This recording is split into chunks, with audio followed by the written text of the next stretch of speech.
This is the Troll Patrol, live with Justin Freakin. Welcome to the Troll Patrol live. It's a freaking Indigenous Peoples Day. Fuck that Columbus. We are on incredibly early tonight because we have a debate that is going to be taking place here in about 25 minutes. Zon, good evening, welcome in. Or good afternoon, who knows? Earlier than I usually am on, we're going to be doing the New Mexico Senate debate. In mere moments at 4:30 local time, which is 6:30 Eastern time, we will be taking the New Mexico Senate debate. Tomorrow night, very big one, we've got the Texas Senate debate between Democratic challenger Colin Allred, Republican incumbent Ted Cruz. Once again, to all the mods, please be on alert tomorrow night. It could get wild in here. Other than that, we've got all kinds of other news that be doing. If you joined the show last night, you know that today Justin was vindicated. Was indeed no assassination attempt on Trump, just a dumb fuck. Just a dumb fuck sovereign citizen who thought he had the right to be there with his gun. But that isn't stopping the batshit crazy sheriff from saying he did indeed stop an assassination attempt. So I don't know what to think. He's on TV giving interviews today. Chris and Trump appear deadlocked in the race as we are less than a month away from election. Hezbollah, drone striking Israel while the U.S. approves troops. A man has been arrested for threatening FEMA workers. Boston hotel workers have expanded their strike. A tree fell on a train, killed a driver. A fire destroyed like 30 cars in Houston. A small plane crashed in Georgia. Murder suspect was arrested in Pennsylvania after a chase. Kanye West wanted to fuck his stepmom, all that and a lot freaking more tonight on the Troll Patrol live. Good evening, Warlord. Welcome in. How's this for an October surprise for you? Apparently, Christopher Columbus was Spanish and Jewish, not actually Italian. Christopher Columbus, a fine-looking Jew.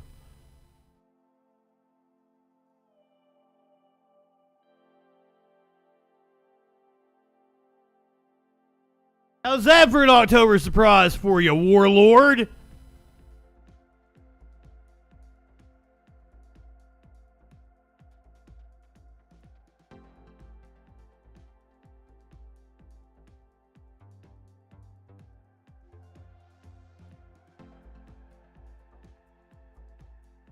We've got about 20 minutes before we take the New Mexico Senate debate. Let's go to the big story today that Justin told you all last night when the sheriff was giving the news conference. I said it. And who was right? Justin Freakin. Scott, good morning. What can you tell us? Hey, Gail, good morning. Federal investigators say Trump was not in danger at his event Saturday, and a federal law enforcement source tells CBS News there's no indication this was an assassination attempt. But the local sheriffs says they arrested a man named Vem Miller, a Las Vegas resident, allegedly with 2 unregistered loaded firearms in his SUV at the event before Trump arrived. Police say the suspect's car was in disarray with a fake license plate. They say they found multiple fake IDs with different names and multiple boxes of ammo inside. They don't mean shit. Investigators say Miller made it through one security checkpoint by claiming to be a journalist, but didn't get through the second checkpoint. In a statement to CBS News, Miller calls the allegations a bunch of lies and said police made a mistake. In a video he posted overnight, Miller says he's a staunch supporter of the former president, has been active in helping him get reelected, and was invited to the rally. The suspect facing... Now, we believe this because he has been photographed with RFK, with Vivek, with Jordan Peterson, with Jacob Chanley, with fucking a who's who of right-wing influencers. M-Lord, good evening. 2 misdemeanor charges, one allegedly for having the gun, one for having a high-capacity magazine. He's been released pending future court. Because he's a sovereign citizen. A federal investigation ongoing. Tony, there are... He's a sovereign citizen. He just thinks it's his right to have that much ammo. It's his right to walk around with loaded guns. They don't believe the government has any authority over them. No federal charges in this case. Soft sits are a threat to children. I agree, but that does not mean it was an assassination attempt, as Scott Pelley was saying. I'm sorry, Scott McFarlane. Wrong Scotty reporter. Was not an assassination attempt, but that isn't stopping the sheriff from getting on TV and saying it was. This was just a few hours ago. Gun, loaded handgun, ammunition, and several fake passports in his vehicle is now out on bond after being arrested at a security checkpoint outside that rally. He was released the very same day. Why wouldn't my logo be different? $1,000 bail. Now the suspect... Very often, Warlord, we decorate for holidays.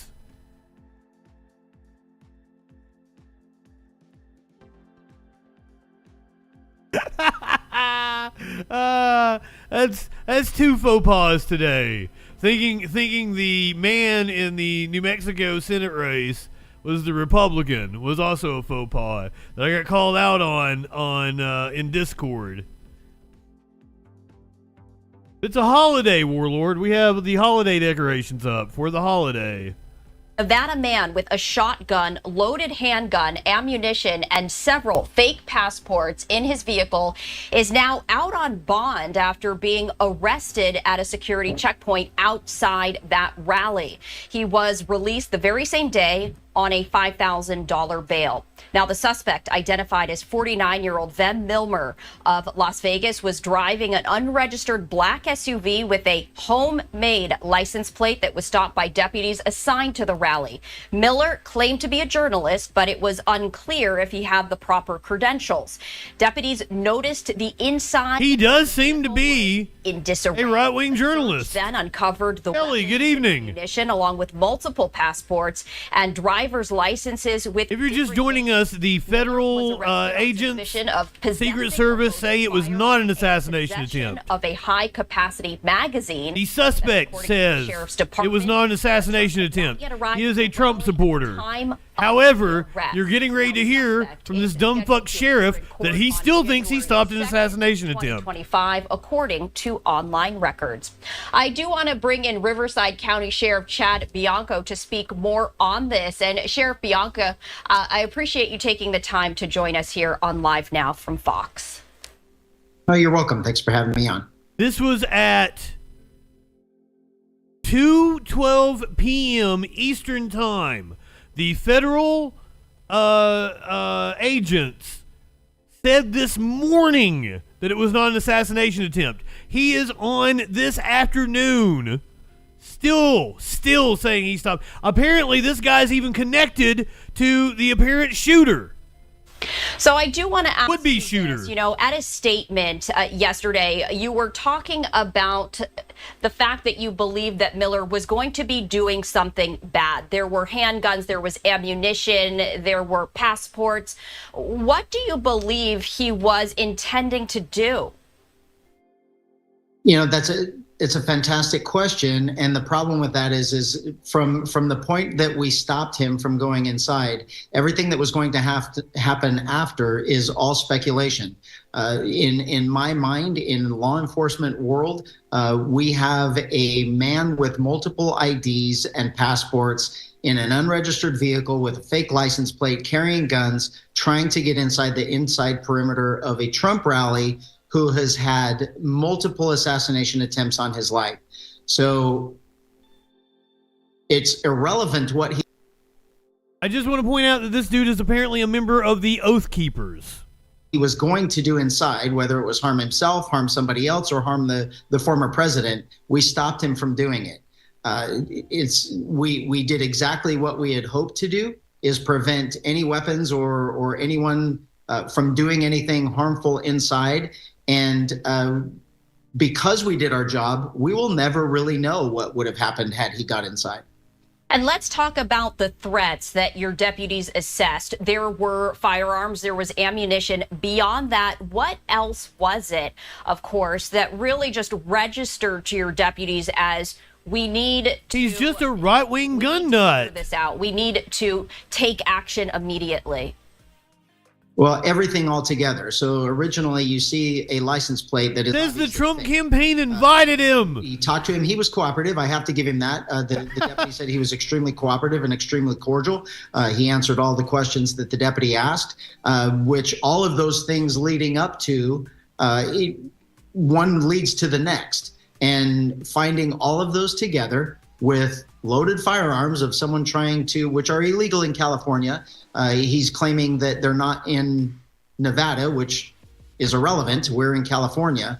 And we arrested him for those weapons violations. He doesn't believe the government has authority to tell him anything. That he was very cooperative with deputies. He was answering their questions. What was he saying? Obviously, you mentioned that he said that carrying a loaded firearm is legal in Nevada. As you pointed out, he was not in Nevada. He was, in fact, in California, where that is illegal. But what did he share with the deputies? There really was nothing shared other than conversation about what he was doing there. He obviously told us he was there for the event, that he had tickets, that he was a journalist, that he had VIP seating. Those things are all facts or things that would be verified by Secret Service in the front. We're just trying. And Secret Service has verified it and said it was true. We knew it was true last night because we saw him with RFK, with Vivek, with Jordan Peterson, with Don Jr. To verify that the people that are passing these checkpoints have legitimate reasons to pass these checkpoints and have the ability to get up to the final one that is controlled by the Secret Service. And in those conversations that he had with the deputy, all of these things were discovered. He eventually gave consent to search the vehicle, which led to finding all of the items and eventually his arrest. We did exactly everything we should have. I'm proud of the deputy for not just waving someone on, for catching the red flags that were there, and we did what we were supposed to do. So he's still saying it as of an hour ago. He's still saying they stopped an assassination attempt. Princess Kimberly, Quesadilla, good evening. Welcome in. We are about 10 minutes away from the New Mexico Senate debate. Ah, fucking shit.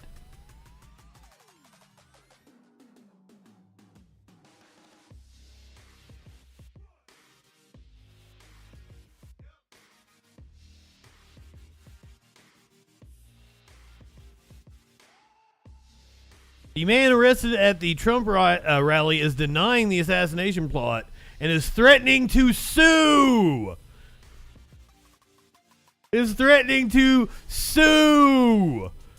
Over it. Apparently, Sheriff Chad Bianco is a member of the Oath Keepers. The story just keeps getting wilder and wilder.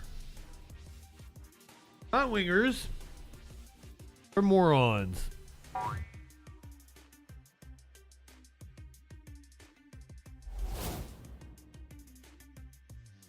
Trump over the weekend appeared to get heckled at his rally.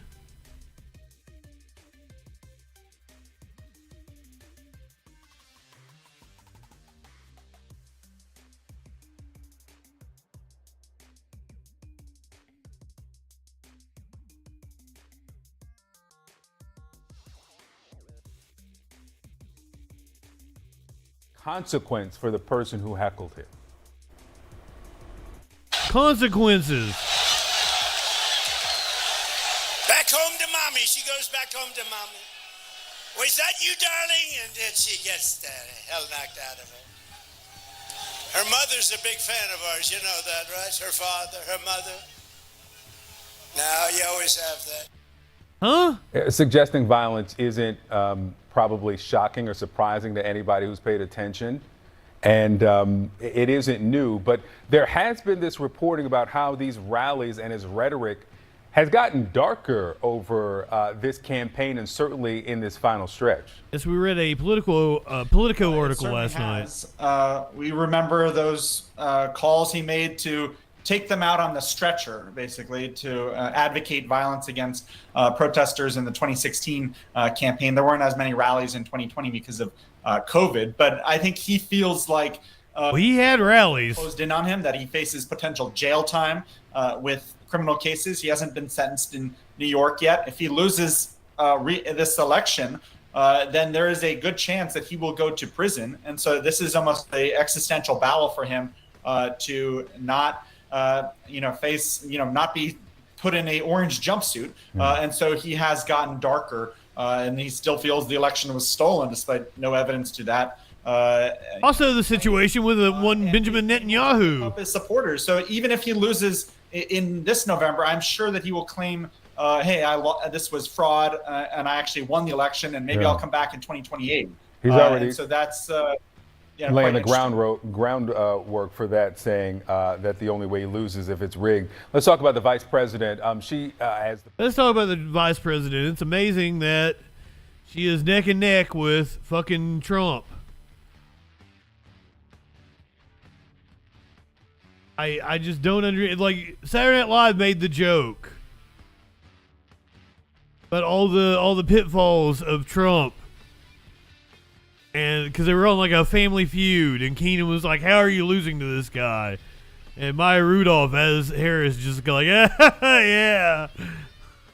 23 days until Election Day, and both former President Trump and Vice President Harris are on the campaign trail almost daily now. We have some hard work ahead of us, but we like hard work. This, as a new NBC News national poll of registered voters shows the presidential contest deadlocked at 48%. The poll shedding light on the gender gap between the candidates, Harris ahead with women by 14 points and more men supporting Trump by 16 points. The vice president in battleground North Carolina, speaking from the pulpit of a black church in Greenville, launching a new black voter initiative, Souls to the Polls. At an early age, I learned that faith is a verb. It is something we show in action and in service. Later at her rally, laying out her agenda and challenging her Republican opponent. I do believe Donald Trump is an unserious man, but the effects of him being back in the White House would be brutally serious. Trump in Arizona tonight after rallying in California on Saturday. The candidates also drawing attention to their medical records, with Harris's doctor on Saturday saying she's in excellent health and has the, quote, physical and mental resiliency to be president. Harris has criticized Trump for not releasing detailed medical assessments, his campaign responding with his doctor's letter from last year and saying he's in perfect health. Aaron is joining us now from Greenville. Aaron, with polling showing Mr. Trump making inroads with black men, the Harris campaign is planning its own push with this key constituency, right? Right, Hallie. The vice president heads to Detroit on Tuesday for a radio town hall that we're told is specifically targeting black men. That's before she goes back to Atlanta on Saturday. Hallie? Thanks for watching. Shut up, Lester. Breaking news. So DJ Dub, this is the argument I've been having with Mary Jane in the Discord, and it's gotten very heated. And I'm sorry, Mary Jane, that it has. But, like, I don't know. I don't know what the... People talk about winning strategies, like, oh, the Democrats are going to lose this because they're trying to appeal to right-wing voters. I don't know. I am a firm believer that there is not this mythical leftist out there that you can animate. If Democrats were perfect on Gaza, there's the online leftist types are still going to find something to not vote. She's still a cop, or she's still horrible on immigration. And they've definitely moved to the right on immigration, but so is the country. They're looking at the polling.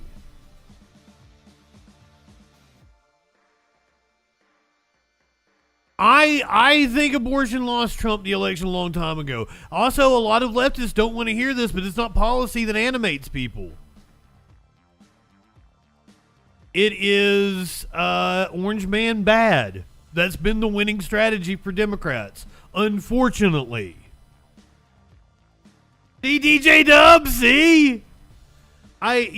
You guys know my position that I feel the time to try to advocate and get something from the Democrats is right after the election. It's not as you're going into it's not a month out from the election. What they're doing right now is not for us. We are politically engaged. We've already made our decisions.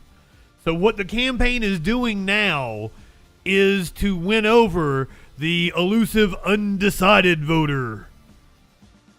The undecided likely voter. I stress this so much. They have data saying that these are the likely voters. Here's how you appeal to them. And I think that's why we've seen the push to the right. I also, if you guys are not aware, I'm going to be moving in the next couple of weeks, and I am moving to a swing state. And it kind of upsets me that I just barely missed voter registration. And for one time in my life, I could have voted in a swing state, and my vote could have mattered. But I missed the cutoff, so I'm going to have to vote in my deep red state. And my vote isn't going to matter, so wow. But undecided voters are who is going to swing this election. And if you're undecided at this point, you're probably a dumb fuck. Some Americans are already making their choice for president, with early voting underway in many states. But there remain voters who say they are undecided between Donald Trump and Kamala Harris. You know, I just want to see, I wonder if Battle Opossum haven't really been involved much, and they're new to the entire political climate on both sides. They come from both interesting different backgrounds, and I want to see who they are and how they represent their candidates. Undecided voters are about 3% of the electorate, according to public opinion polls. John Johnson is a research fellow at Marquette University's law school. For a lot of voters, they haven't started paying that much attention yet.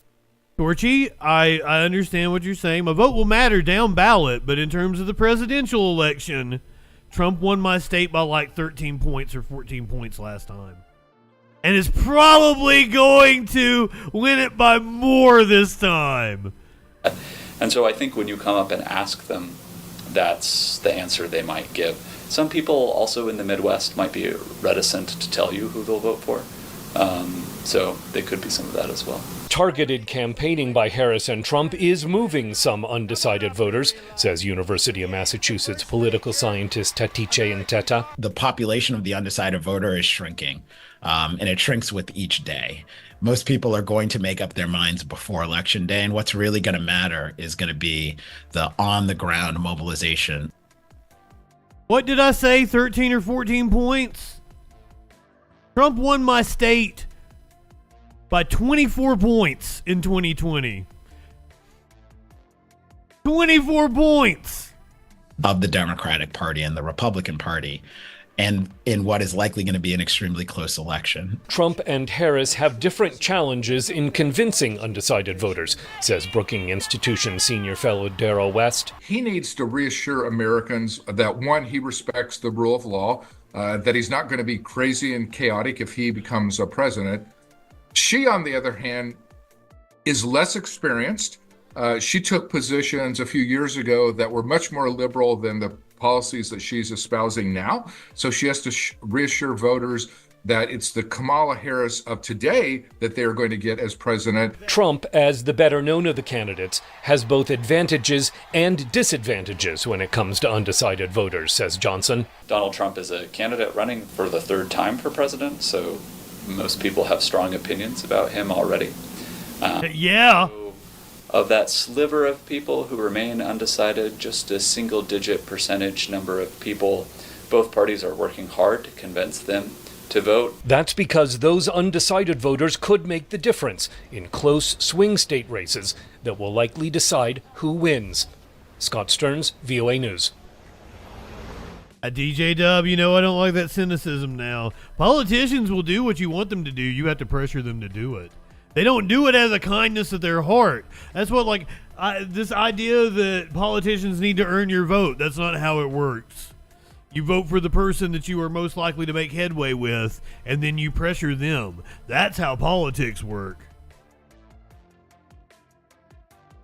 Now we're going to do the New Mexico Senate debate, which I apparently got wrong. Mitochondria correcting me in the Discord.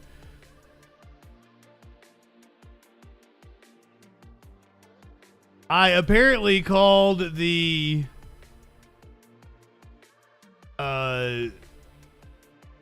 man, the Republican,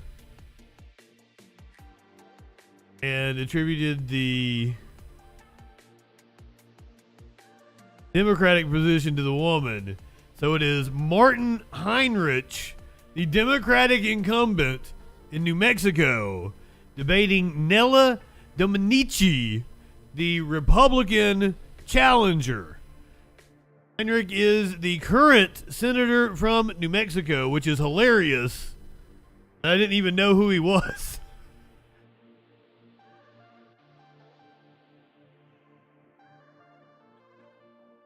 So we are waiting for them to... Oh, shit.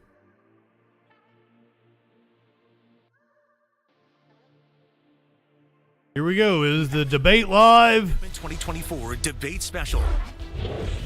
Thank you for joining us. I'm not high enough for this shit. Candidates for U.S. Senate are joining us for their first and only televised debate. Early voting, as you may know, is already underway. And KOAT, along with our partners for Impact, are committed to helping you make informed decisions when you cast your vote. In our studio, the candidates, the incumbent Democrat Senator Martin Heinrich and his opponent, Republican Nella Dominici. Now, the debate is sponsored by KOAT, the Albuquerque Journal, and News Radio KKOB. I will be the moderator. I'm going to add Nella to the list of Republican women I would like to dominate me. KKOB Radio's Beanie Time. KOAT News anchor Shelley Rabando. Both candidates have agreed to the rules. Each one will have 90 seconds for an opening statement. For the questions, each will have up to 90 seconds to give the response. As moderator, I have discretion to grant a candidate an additional 30 seconds for a rebuttal. At the end, the candidates will have 60 seconds for a closing statement. Volunteers from the League of Women Voters are here to keep track of the time. They'll be using a series of lights near the cameras to show the candidates how much time. This, of course, is some new kink I'm just finding out that I have. Podium positions were determined You live by in a sexual random drawing. anarchy. As a result of that, Senator Heinrich, you will go first. You have 90 seconds, sir. Thank you, Doug. I'm Senator Martin Heinrich, and it is my absolute honor to represent New Mexico in the United States Senate. Growing up, the son of a lineman and a factory worker, I know firsthand the struggles that working families face. And I've spent my career fighting... Name another wafer besides a Nilla. And fighting for the rights and freedoms that New Mexicans hold dear. The right to choose, the right to vote, the right to clean air and clean water, and the right for our kids to just feel safe in their schools. Now, together we've accomplished an awful lot. We've expanded health care for our veterans, lowered the cost of prescription drugs, protected our beautiful public lands, and I'm immensely proud of the historic investments that we have made in early childhood education. Meanwhile, my opponent, a multimillionaire hedge fund executive who has spent most of the last 50 years living on the East Coast, believes that she can buy this election with the support of extreme Republicans who would strip away those same rights and freedoms. Damn. I know that Nella Dominici has a last name that's very familiar in New Mexico, but we know next to nothing about some of the most important Miller wafer. She stands on them. So tonight you're going to hear a contrast between someone who fights hard for this state each and every day and someone who is out of touch with our needs. Mr. Heinrich, and our you're out of time. Thank you. Ms. Dominici, you also have a minute and a half. Thank you to our host, and thank you for all of you who are joining us today.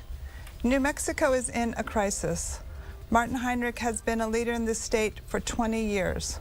So let's take a look at his report card. I take back what I said.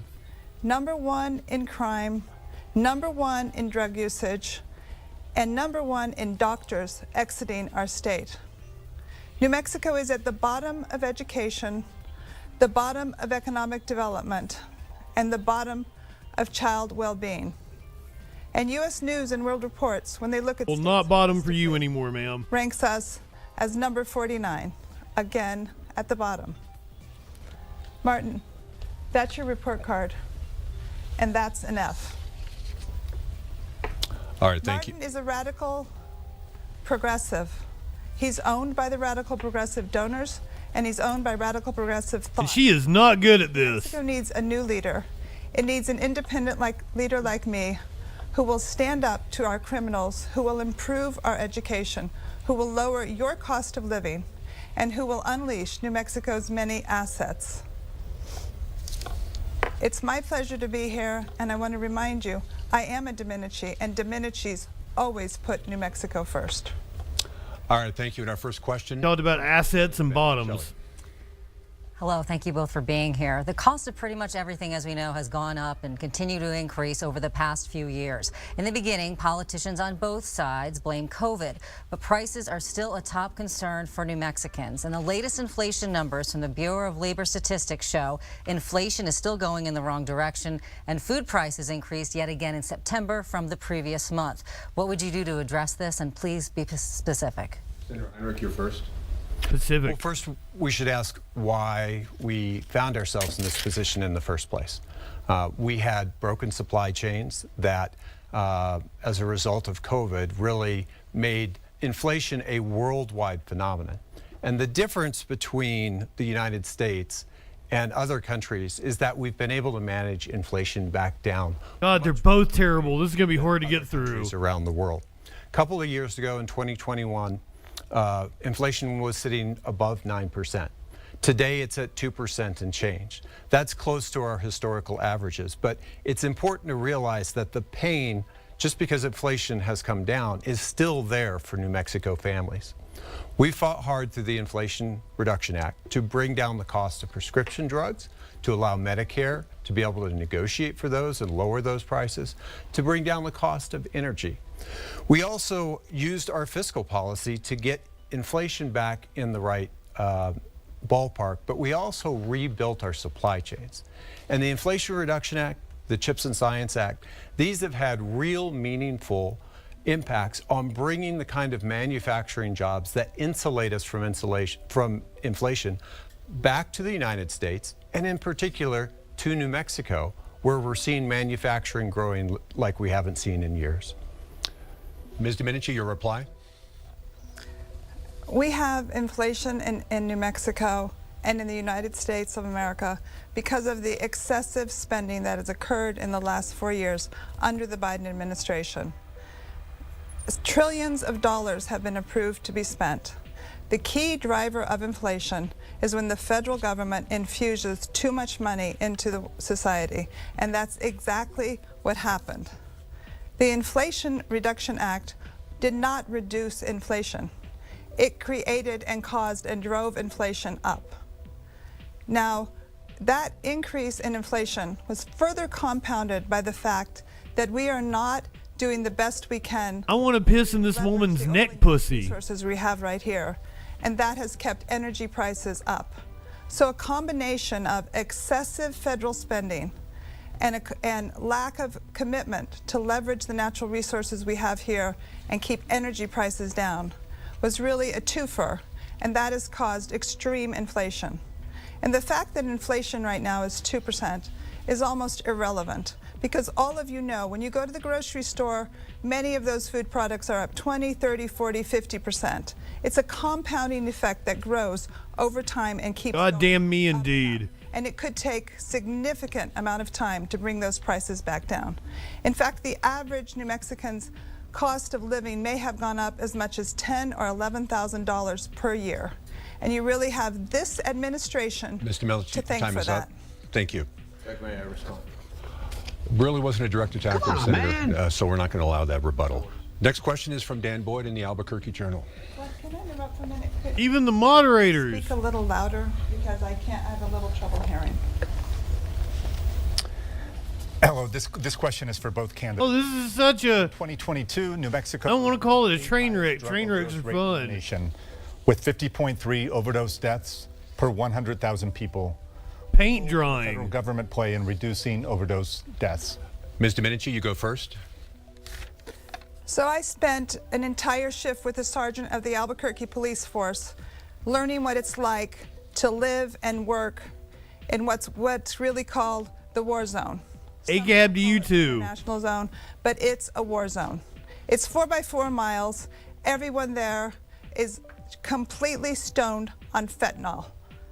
Our drug problem is a fentanyl problem. I asked 3 policemen who had been working in Albuquerque 10, 9, and 6 years, what's the biggest problem in our state, what's contributing to crime, and what's contributing to low well-being. And at least she's getting fired up. What they did tell me, which was surprising, maybe you all know it, an average fentanyl capsule costs 30 or 35 cents. It's basically free. Tell me what you can buy in America for 30 or 35 cents. And for 6 a day, you can really be stoned. So that's a cup of coffee at Dunkin' Donuts. Because Martin Heinrich and his peers have left our border wide open for years and years, that fentanyl has been pouring through it, and that is contributing massively to our drug problem. At least it's a border state. And immigration wasn't the first. It still hasn't even been a question. The big problems are no longer heroin and coke and those kind of things. It's all. You brought it up in relation to drugs. Is sort of has a huge ability to reduce this problem if they would simply and aggressively block the flow of fentanyl into our country as it flows through the border. Time is up. Mr. Heinrich, your reply. Doug, sound bites and photo ops will not solve this challenge. I lived through the meth crisis in the early 2000s when I represented that part of Albuquerque.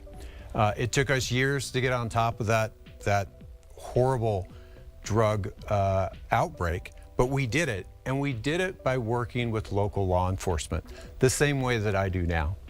I passed legislation called the Fend Off Fentanyl Act, and this legislation allows law enforcement and prosecutors to go after the bank accounts of the narco traffickers and the cartels who are moving this stuff across the border. I also help. Yeah, they always say it's cartels, but it's like $1 one of the biggest movers was that fentanyl at the border. Let's just be clear, it's coming through woman who was the head of the police union in California. By Americans. So we need that scanning technology to catch fentanyl. But I'll also tell you what my opponent's done on fentanyl. When she was at Bridgewater, the largest hedge fund in the world, they invested $52 million in the largest fentanyl distributor in China. We are awash in illegal fentanyl. We are awash in legal fentanyl. The prices are too low. And the real solution is to have solutions. Thank you, Mr. Heinrich. Would you like a rebuttal, 30-second rebuttal? Yes. First of all, when I was at Bridgewater, I was the chief financial officer. I had absolutely nothing to do with any stock investment decision at all for any company anywhere in the world. You were the chief financial officer. He's trying to exaggerate, distort, and distract from his own failures. This is the curve how fentanyl deaths have occurred in our country. When he became a senator, there were 3,000 a year, and now there's 75,000 a year. He began to do things in the last 6 months, 8 months, 5 months because of this election. He watched that death curve go straight up. Thank you. Mr. Heinrich, would you like to rebut that? Absolutely. I've been working for years on fentanyl. Urgent, this is the steeple. Meth when I was a city councilor. And it is working hand in glove with law enforcement that is going to get a handle on this. That's why I appropriated forensic equipment to be able to go into the hands of local sheriff's departments, local police departments, even the Attorney General's office, so that we can solve more crimes. Many crimes in New Mexico go completely unsolved. And by making those investments, we're able to actually get ahead of the curve. Mr. Heinrich, your time is up. Thank you. Our next question comes from Bob Clark, KKOB Radio. Bob. Senator Heinrich, this is a question regarding abortion. New Mexico is one of just 9 states that have restrictions on abortion, not even restrictions on late-term abortion. Personally, while we certainly know that you are pro-choice and you're a staunch supporter of reproductive health choices for women, do you personally support the idea of having any restrictions whatsoever on late-term abortion? Senator, your answer? I support allowing the women in this country to make their own health care decisions. And I don't think there's any moment when women take that lightly, and I don't think there's any moment when a politician is going to make a better decision than the woman who has to make that decision herself. You know, my opponent said that when asked whether she would support a national right to abortion legislation, that was a sham. She also said that the words pro-choice don't really even have meaning anymore. I think the 70% of abortion services seekers coming to New Mexico from Texas, I think those women traveling here would tell you that the words pro-choice have a really deep meaning for them. I think we can do better than the kind of chaos that this Supreme Court has thrown us into with the Dobbs decision, ripping away fundamental rights and freedoms from millions of women all across this country. Ms. Domenici. So let me just start with my basic abortion stance. I will not support a federal ban on abortion. I think abortion should be... Oh, I thought she was like going to assume the position of an abortion when she said abortion respected, stand. and babies should be loved and wanted. I also respect this... Show you my abortion stand. ...to push this down to the states. New Mexico has decided on its policy, and I respect New Mexico's decision. I will abide by it. Raw tonight. Having spent my entire life being a role model for women, helping women excel, and empowering women, I've studied this issue extensively. The root cause is unintended pregnancies. Right now in our country, there are 3 million unintended pregnancies every year. 1 in every 3 unintended pregnancies results in an abortion. So we as a country and a state and communities should be focused on reducing unintended pregnancies. So I want to make sure that as a country, we focus on birth control aggressively, that we respect and educate women and make sure they know their choices, that they have their choices, that they're affordable and accessible. And it's that focus on unintended pregnancies. Choices always were a problem for you. That I want to spend my time and energy on. And this will empower women more than anything else we could do. You need someone strong to guide you. Thank you. Shelley Ribando has our next question. Shelley.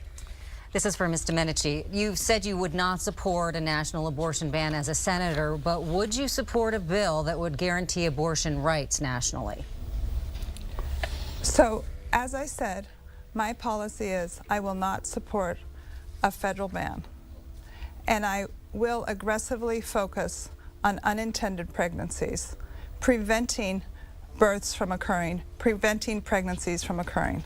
The best way to do that is to focus on birth control and make sure women all over the country are fully educated on their choices, understand the capabilities of birth control, and have access to them.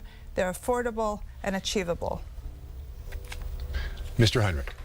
Well, that was a non-answer. But when asked that same question earlier in the cycle, she said that that kind of legislation was a sham. I don't believe it was a sham. I also want to walk through, because I can't tell you what is in my opponent's mind, but I can tell you what the practical impact of electing her to the United States Senate is. If she is elected to the Senate from New Mexico, Republicans will hold the majority. And the first vote that she will take is a vote for Senate Majority Leader. And every one of those candidates vying to be Republican Majority Leader have committed publicly and forcefully to a national abortion ban. So the practical impact of casting a vote for my opponent is to support a national abortion ban and move it one step closer to being the law of the land across this nation. 30-second rebuttal. This is the most sexist comment you could ever hear from a United States Senator. I'm a very successful, educated, professional woman, and I will not be told by any senator in Washington what to vote on or how to vote on it. And for Martin Heinrich to think that I'm a weak woman who will take orders from a man and not stick to my own values, that's a sexist, insulting, demeaning remark. And all of the women who hear that in this state should be upset. And I know thousands of them are, because I've heard it loud and clearly from them. Mr. Heinrich. Well. I wish we could see that independence when it really mattered. When Donald Trump destroyed the deal we had in place to reform the asylum system and solve our challenges at the border, my opponent was silent. That's when we needed to see independence from Nella Domenici.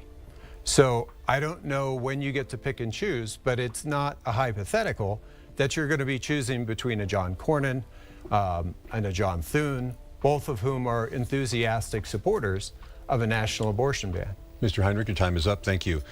Dan Boyd, you have our next question. Go ahead, please. This question is for both candidates, and it deals with gun violence. New Mexico had the nation's third highest firearm death rate as of 2022.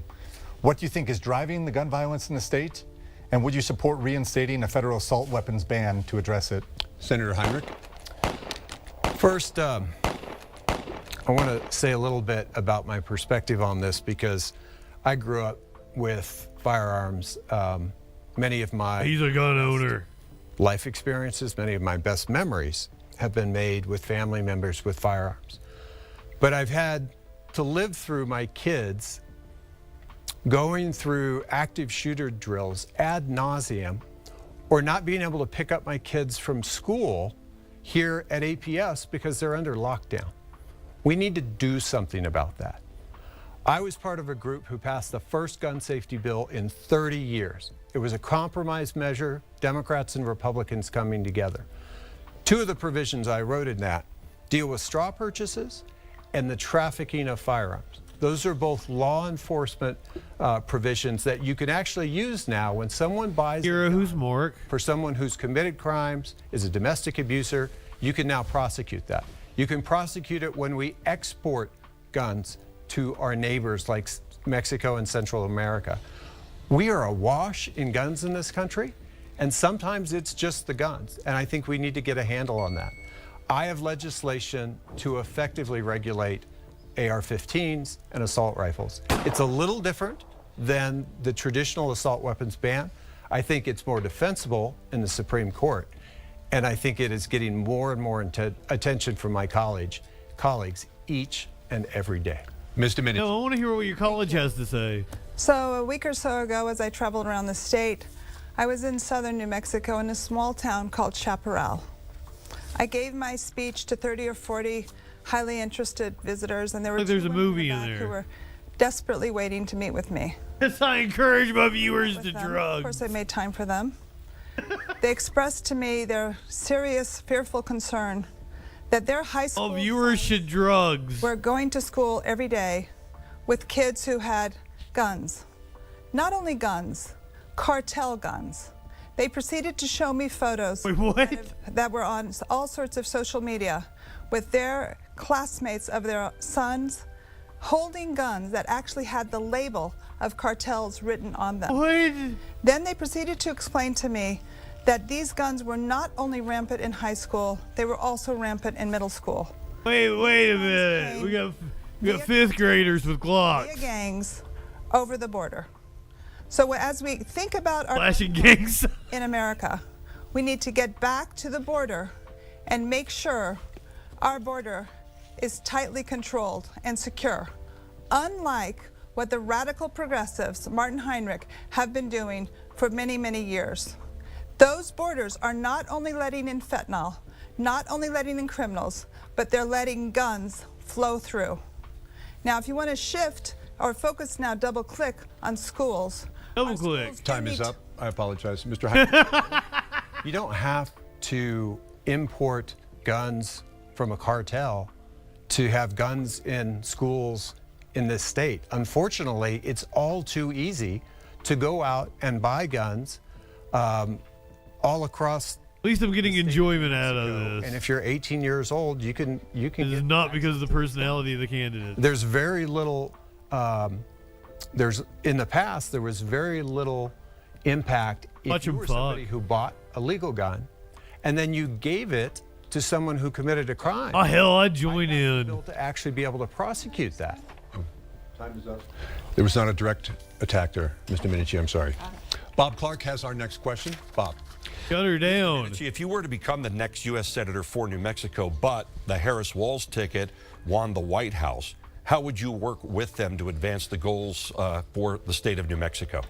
Your reply? Sure. You think you just fell out of a coconut tree? I had a great role model. I had a great teacher. My father is Senator Dominici. I actually spent several years in New Mexico working with my father on a strategic financial company we had set up. I traveled the state with him. He's a Nepo baby. the importance of bipartisanship. I learned from him that every single bill that he brought up, which was many, and every single bill that he got through began with a bipartisan group of people. He wouldn't allow his staff to come to him with a piece of legislation if it didn't have co-sponsoring. I saw how my father was friends with Democrats and Republicans and treated them equally and respectfully. In fact, his most successful piece of legislation related to mental illness. My father worked with Paul Wellstone, a Democrat, and Ted Kennedy, a Democrat, to pass mental health insurance parity, which may be the legacy of my father. And from that, I learned if you want to really drive change in this country, you reach your hand across the aisle and you form a partnership. He is pro reach around. Mr. Heinrich. I don't disagree. Most of the big things that I've worked on have required bipartisanship. They've required working together with senators from around this country. That's frankly how we passed the biggest. The homeless industrial complex. That's how we passed gun safety legislation. New one to me. Bipartisanship is how you get things done in Washington, D.C. And I have the relationships and the track record to prove it. Thank you. Our next question comes from Shelley Rabando. Shelley. All right, and staying with political relationships, Senator Heinrich, you have been extremely critical of former President Trump. I have a political relationship with you, Shelley. From losing out on federal programs and incentives controlled by the executive branch. Well, to begin with, one of the reasons why I fought I am abroad tonight to get onto the Appropriations Committee is so I can advocate effectively for New Mexico. That is how I've been able to, over the course of the years, roughly double both the workforce and the budgets at our national labs while I've been in Congress. It's how I've been able to secure over $1.5 billion for that's why I'm talking more than I usually would, Lord. In this state. It's also both of them are so fucking boring. And I was critical of him because he did many things that I think are antithetical to democracy. I also made strong relationships with people like David Bernhardt at Interior, who has a lot of New Mexico in his portfolio, or David Bruyette at the Department of Energy, who worked together with me to keep our labs running through all of the most difficult months of COVID. Thank you. Ms. Domenici, your reply. Can you repeat the question? I can't hear. The question was to Senator Heinrich. You have been extremely critical of former President Trump. Should he win, how would you keep New Mexico from losing out on federal programs and incentives controlled by the executive branch? So first of all, I disagree with something Martin Heinrich said earlier, that he's used to working with the other party. Martin Heinrich is an extreme radical progressive. He just had the RICA bill, which was not able to get passed because he is not always building bridges, because he is viewed as extreme and radical. So his footprint in Washington is not the footprint of someone who's a moderate, who's a bipartisan, who's a common sense thinker. In defeat. My footprint unequivocally is. And when I spend time in Washington, I have instant access to many, many of the senior legislators because my name still carries with it a huge amount of bipartisan respect. Ms. Domenici, thank you. Normally I would give a rebuttal, but since it was very similar to the last time when I offered Mr. Heinrich a rebuttal, which he took, you used basically the same words, so we're not going to allow for one here. Our next question comes from Dan Boyd. Shut down. This question is also for both candidates, and it's regarding immigration. Do you believe there is a crisis along New Mexico's southern border when it comes to immigration? And would you support continuing construction of a border wall along with other security measures? Ms. Domenici, you go first. Absolutely. There's a major crisis both at the border and with regards to immigration. And as you know, my opponent many times did not support a border wall. I unequivocally will support sophisticated barriers at our border, which can become a combination of technology and different materials. And that border wall is just the beginning of the kind of securitization we need to have at our border. We need to have a wait in Mexico. We need to have tighter asylum policies. We need to have more border control. These are actually not complicated to implement, but we need leaders who are committed to them. And Martin Heinrich specifically had 20 votes in 16 years against securing our border, against making sure that drugs, criminals, and guns didn't come through that border. Thank you. Senator Heinrich. Doug, those were political show votes. But we had a bipartisan border security solution that was negotiated by one of the most conservative members of the Senate Republican caucus. And everyone in the middle was lined up to support that solution. It would have reformed our asylum situation. It would have made sure that asylum seekers were not in the United States unsupervised for the period between when they present themselves for asylum and when they get a resolution. Donald Trump canned that deal. He destroyed that deal because he wanted an issue, not a solution. I believe in solutions. And I think you can learn a lot from the fact that my opponent was absolutely silent, not independent, when that deal came apart. She could have been one of the folks leaning in and saying, no, we actually need to do this now. We also did immigration reform in 2013 when I got to the Senate. That was another bipartisan deal. It included both border enforcement and legal pathways to immigration, which I think are absolutely critical. We should get our dreamers on the pathway to citizenship. We need more legal documented immigration. We have a labor shortage in this country, and we need to take immigration seriously like we have in the past as a nation. Senator Heinrich, thank you. Mr. Domenici, he said you were silent. You have a 30-second rebuttal opportunity there. So first of all, the bill he's referring to didn't pass because 5 Democrats voted against it. He's said it twice now, and he's forgotten to mention that 5 Democrats voted against it, and that's what actually caused the bill to fail. He also has failed to mention that in that bill, 1.85 million illegal immigrants would be allowed to flow into our country, a form of amnesty, which would set a terrible precedent for people all around the globe to try to come into this country and be the first 2 million. Senator Heinrich, I'll give you 30 seconds as well. The deal that was negotiated is by far the tightest, most conservative border security deal that has been proposed in the last 25 years. Yeah, that's why we were against it. Because Donald Trump did not want a success on the Biden administration's watch. I support what the Biden administration has done since then. I wish they would have done it sooner. Come on, man. But it needs to be durable. It needs to hold up to the courts. And that means after this election, we need to go back to the table, pull this together, and pass asylum reform. Time is up. Thank you. Bob Clark, you have our next question. Go ahead, please. You know, whenever we discuss school security, the debate often includes, should we have metal detectors in our schools? Should we have armed security? Should we have both? What looks like a jack-o'-lantern. You believe needs to be in place at every school? His head out on the porch. Mr. Heinrich, you go first. Candle in it. First, this is something that I've experienced myself through my own kids. My youngest son goes to Albuquerque Public Schools, and it is a challenge providing security for large public schools in the state.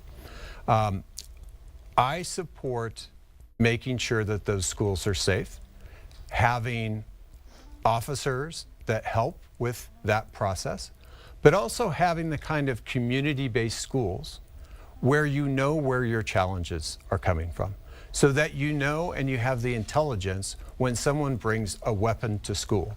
It should not be a normal thing. And I think that our DA has done a good job of denormalizing, but we also need to address the fact that a lot of this still is about the guns. It's about the access that too many teenagers in the state and across the country have to firearms. Thank you. Ms. Domenici, your reply. Absolutely, we need metal detectors. We need security forces in our schools. It's not even the whole chat I'm recommending it to. It's the kids. My husband and I started to charter a school It says organization Remember called Kids. Excellent Schools of New Mexico. It now serves 9,000 students in the poorest areas of our state, and our students outperform their other public school peers every single time. These are public schools. We need schools where kids come to I used to say it. Parents are excited about their Slap my children. arm and shit. Martin Heinrich has been a leader in this. Sparkles was like, you probably shouldn't do that. Failing our children repeatedly, year after So I show it on the and we'll screen. have all sorts of infestation of problems in our bad schools until we start having schools where the children respect the teachers, the children respect learning, and the parents respect learning. Our next question comes Word is correct. Shelley. Doug, thanks. You know, another big question with education here in our state as we consistently rank. I used to call Obama deporting McDrone strike. Many states are providing Biden has continued his record. Parents access to the government money that's already allocated for each student to use for the school of their choice. So are you in favor of school vouchers here in New Mexico and any federal programs that would help New Mexico implement these programs? Vouchers are a Mr. scam. Minich told me she did not hear the question, so I'm going to go ahead and repeat it. New Mexico continues to struggle in education and consistently ranks needs as one of the Garrett worst Morris in the from country. the school, Many states provide school vouchers, which allows Hard of parents hearing. access to government money allocated for each student to choose their school. Are you in favor Any federal program of school New Mexico to implement? vouchers? Mr. Minich. So it's imperative that our Oh, parents Magna, good evening. have options for their students. And we need many, many, many more options than we currently have. We currently have too few magnet schools, we have too few charter schools, we have too few parochial schools. My opponent has said, we actually invited my opponent to learn about our charter They're in a schools. pile over We invited here, and him they to just look support so our charter cute. schools. We gave him money hoping he would do that, and he declined that opportunity. But we have seen through Excellent Schools of New Mexico, which provides options for parents in our state, provides options for parents in the poorest areas, we have seen extraordinary results. I am a big backer of making sure that our state public funds allow our students to have options so that they can go to the best school possible. Thank you. Senator Heinrich, your reply? There's a place for parochial schools in our system. There's a place for charter schools in our system. But there is no solution that further defunds our public schools. And notice that my opponent did not answer the very premise of the question, which is, do you support vouchers? And I think that's really important that we answer that. So she did hear the question at least. Anything that would further defund our public schools. I do not support vouchers. I'm really glad that she has invested in 11 schools. Vouchers and are seeing funneling results. But I think any public solution money that into private truly hands serves the 14, the people of New Mexico is going to be a solution that serves all of our public schools. We know what we need to do. First off, early childhood education, and we have finally stood up that system, and I passed federal legislation to make that possible. That is changing things on the ground, and we're already getting good results from that. Secondly, we need to address the fact that many kids have challenges that are not classroom challenges necessarily, but really about removing barriers to learning. We can do that through community schools. And thirdly, we need to invest in work-based learning at the high school level. Mr. Minich, 30 seconds. Do you support vouchers or no? So I support changing our schools. We cannot let our schools continue to run as they are, which Martin is basically suggesting, because all they are doing is ruining our state. Companies can't come here, people don't move here, families don't come here anymore. This data that we talk about being the worst education system in the country is too high level. You need to go below it and realize we have huge illiteracy problems in 4th grade, 5th grade, 6th grade. We have huge attendance problems. He brings in electric buses. We have huge absentee rates. Kids aren't even going to school. Time is up. Thank you. Dan Boyd, you have our next question, sir. That was a yes or no question. I'm going to get some help from the control room. I believe there was a yes or no in there. Was there not? There was. Okay. Dan Boyd, your next question, please. This is a question for Senator Heinrich, and it's regarding the oil and gas industry. Senator, you have advocated in the past for elimination of subsidies for fossil fuels. Given the budgetary impact of that, according to the Independent Petroleum Association of New Mexico, the oil and gas industry has generated $15 billion of income for the state last year. Wouldn't the loss of that much revenue have a serious economic and budgetary impact for our state? Senator Heinrich. No, Dan, it wouldn't, because we don't need to subsidize the most prolific oil and gas basin in the world. We did not give up any of our jobs in oil and gas in the last few years. We're at record production levels. And what my policies have done, the climate bill, the Inflation Reduction Act, is diversify on top of those energy jobs and making sure that we are thinking about the future so that we're not caught on the back foot when the entire energy system and economy changes underneath us. So creating jobs in manufacturing, creating jobs in generation. New Mexico has the single biggest renewable energy project the Western Hemisphere has ever seen under construction right now. We're building hundreds of miles of transmission. We are creating skilled trades jobs here that are going to benefit this state for decades to come, and we didn't give up a thing to do it. Ms. Domenici, your reply? Martin Heinrich is the biggest threat we have to oil and gas in our state. He thinks the oil and gas industry should be destroyed. And yes, that sounds cool. We wouldn't have budget for education. Where's that guy at? Because I don't seem like the guy that's standing there. And we would lose our best jobs, not only in terms of volume, but our best paying jobs. So his approach to oil and gas is that we should not have it. It should not be here. Of course, he says he wants to diversify. Everyone wants to diversify.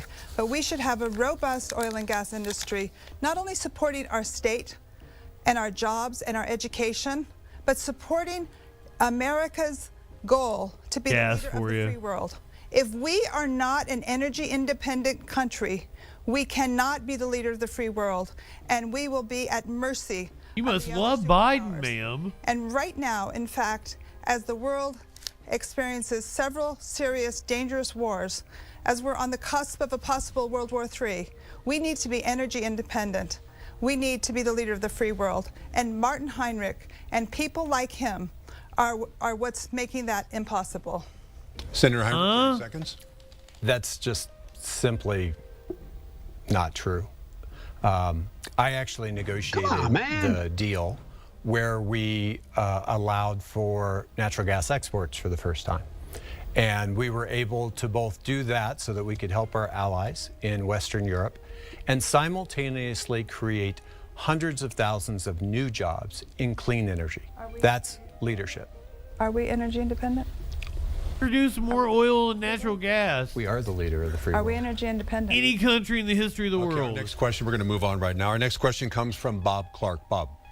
This is for Ms. Domenici, and also this is energy related. Do Democrats not push that because they don't want to piss off environmentalists? Next senator. Because I feel like environmentalists know that fact. For the state of New Mexico. So at least fucking own it and own the Republicans on that on that fucking fact. Ms. Domenici? Sure. Make them look stupid. So first of all, the needs for energy in the world and in America are going to be growing more than they ever have. Populations are growing, but also because of AI and big data, we're going to have many, many more demands on energy. So we need an energy policy that allows for abundant, affordable, and reliable energy. Absolutely, any energy policy for our state needs to be diversified and needs to have solar energy and wind energy. But must be invested in some of abundant, solar and wind. reliable, and affordable. We actually need more oil and gas, not less.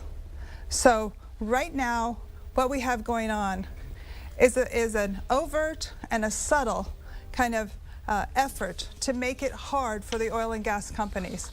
We need to leases that in our state take a year and a quarter. In Texas, they take a few weeks.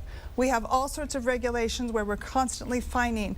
Than any country ever in the history of the world. And regulations that are being imposed upon them. So we need to ensure we're focused on having the cleanest energy possible, which, by the way, is right in the Delaware Basin in New Mexico. And we need to make sure the oil and gas companies that are working there are focusing huge amounts of their dollars on trying to make sure emissions are as clean as possible. There's all sorts of technology now where we can focus on the emissions Time is up. and cleaning them. Thank you. Senator Heinrich, your reply? Doug, my opponent mentioned Texas. They actually pay higher royalties than Texas do in New Mexico. It is not exactly a burden to drill for oil and gas in New Mexico. And that is part of the reason why we are at record production levels. And it is likely that the Permian Basin will be one of the last basins. Like they say it, but they don't drive home the point the way I do. Have to recognize that economies change.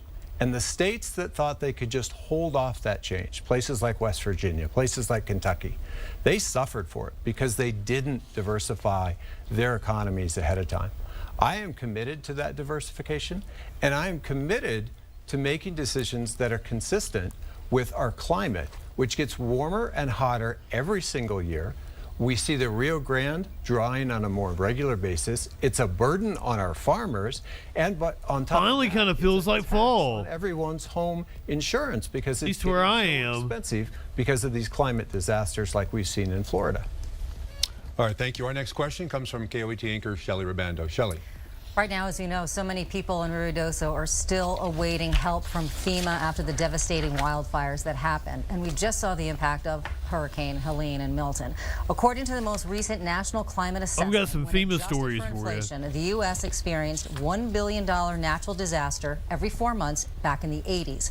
Today, there is one every 3 weeks, costing this country $150 billion a year. God damn. What would you do to help mitigate the cost for New Mexico businesses suffering? Mr. Heinrich.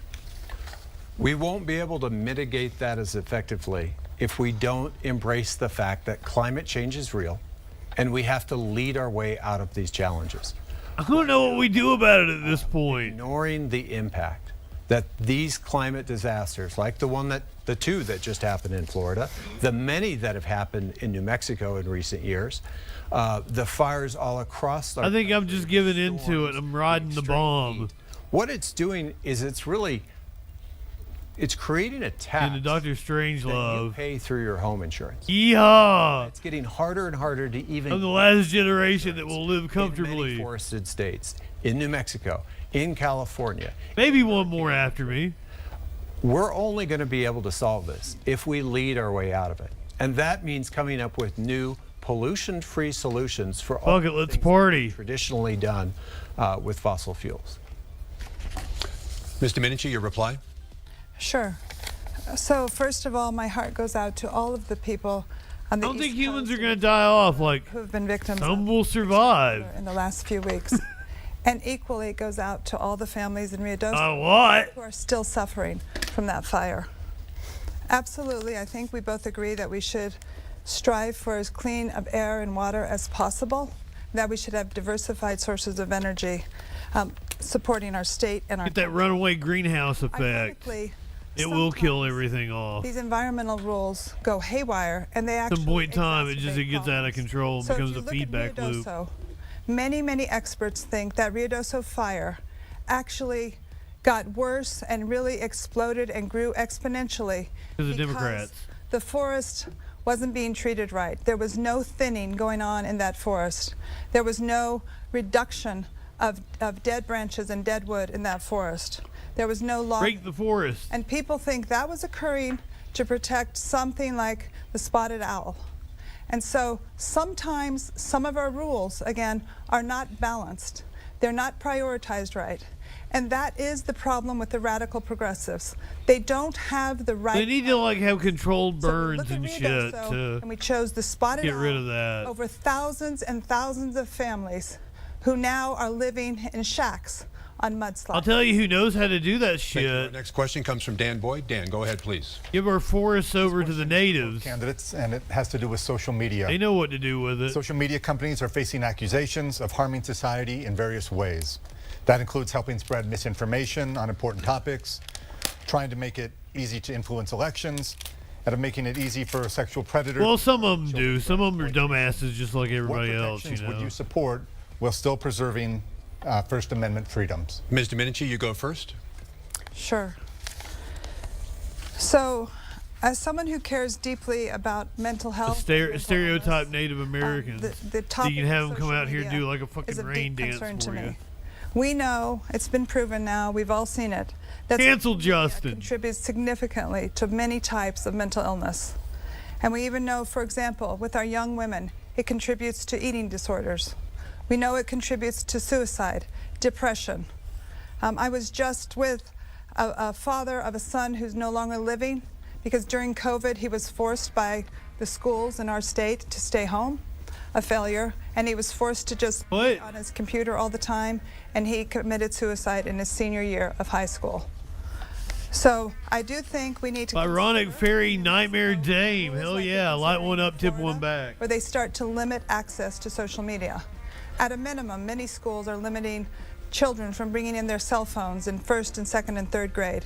But we need to look at this very, very hard and figure out where we can prioritize other healthier activities. Thank you. Mr. Heinrich. I think we should limit social media to adults, that children should only be on social media accounts if those accounts are supervised by an adult, and a parent or another appropriate. That's what parents are supposed to be for. Has the tools to. You don't legislate that bullshit. We should revisit the liability protections that social media companies have, because when the internet started, watch your fucking kids. There was a concerted effort to not regulate social media whatsoever. That has been a disaster.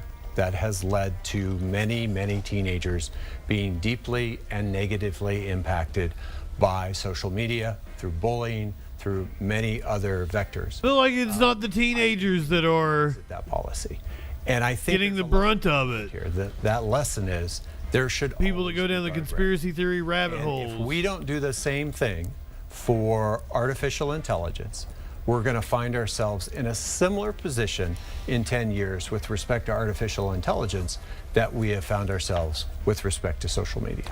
Thank you. Our next question comes from Bob Clark. Bob.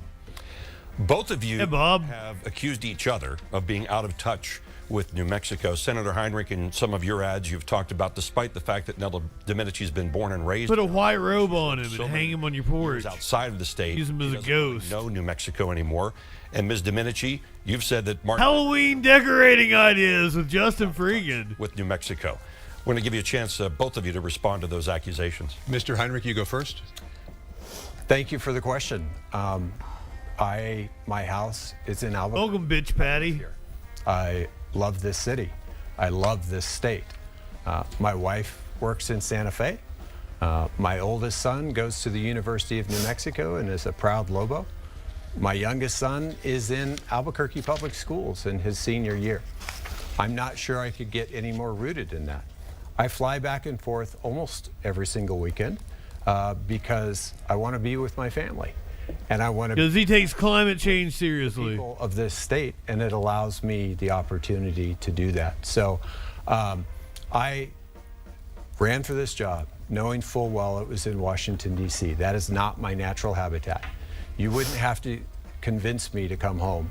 And so I come home almost every weekend because this is the place that makes me happy.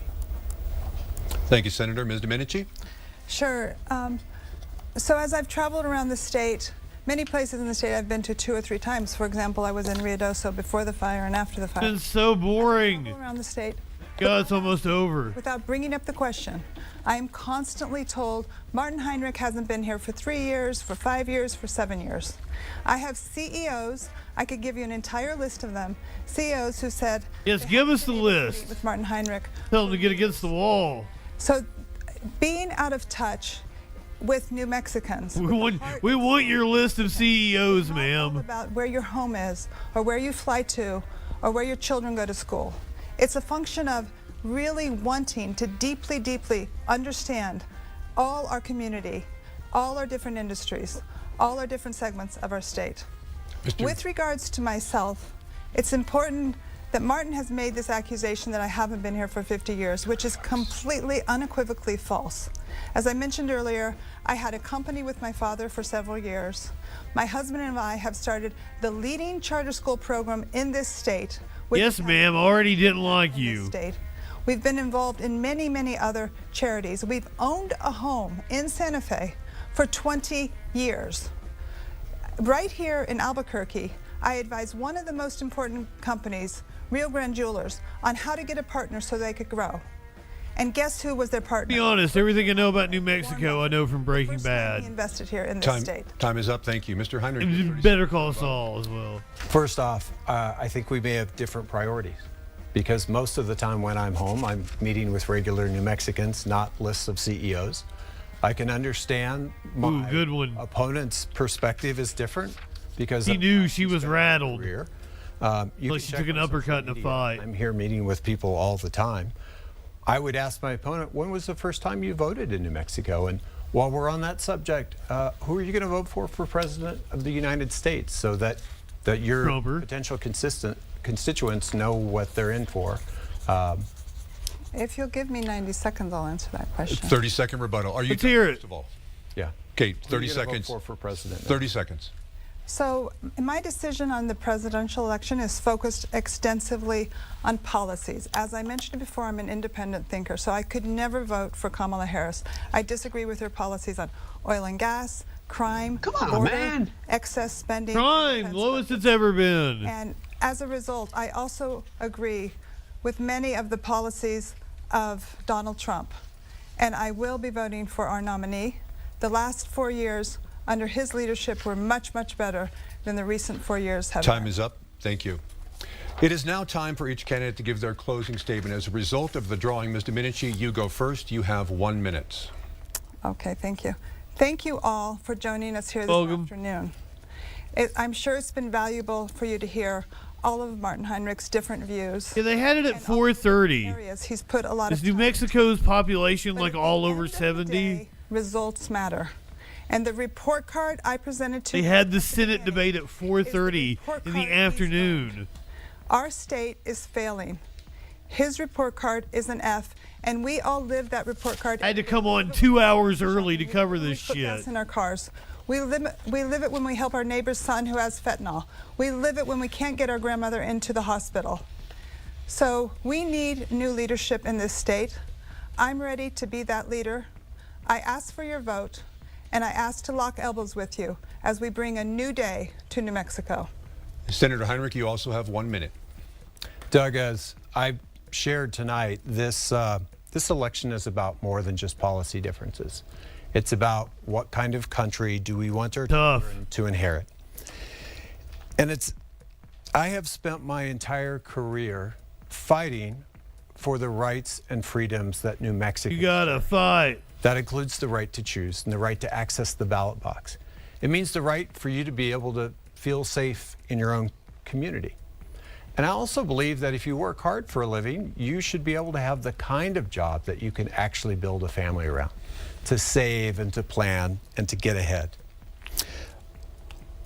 My opponent talks a lot about the need for change, but she won't even tell you where she stands on some of the most critical issues. She won't even tell you what she would do with respect to a national right to abortion. My record's crystal clear. I have fought hard for this state every single day that I have been in public office. And if you want, I didn't even know who you were, dude. Then I would ask for your vote. Well, that concludes our debate. I have been doing this political talk show for 4.5 years. We have watched whole fucking Senate hearings. In keeping time. I'm Doug Fernandez. Good night. I had no idea who the senator from New Mexico was. I got them wrong originally on the artwork. Not a conjurer. I pointed it out in the Discord. I can't, cause to be fair, the dude does look like a Republican. This was the original artwork. I was corrected. I'm like, okay, fair enough. And also, I was going off of this picture of her when I said that I would add her to the list of Republican women that I would let dominate me. That's a good picture of her, you gotta admit. I had to. Heinrich is the Democrat and the incumbent. Heinrich is a Republican sounding name. But the fact that he is an incumbent and we do this show, I've been doing it for 4.5 years. I had no idea who the senator was from New Mexico. What committee do you sit on, man? I've never played a clip of you on the show. How does that fucking happen? Just saying. T-minus, good evening. Minty. I don't know if I told you good evening yet. Welcome in, everybody. Energy Flow. Meat Cakes. We are on early so that we could do the Nevada.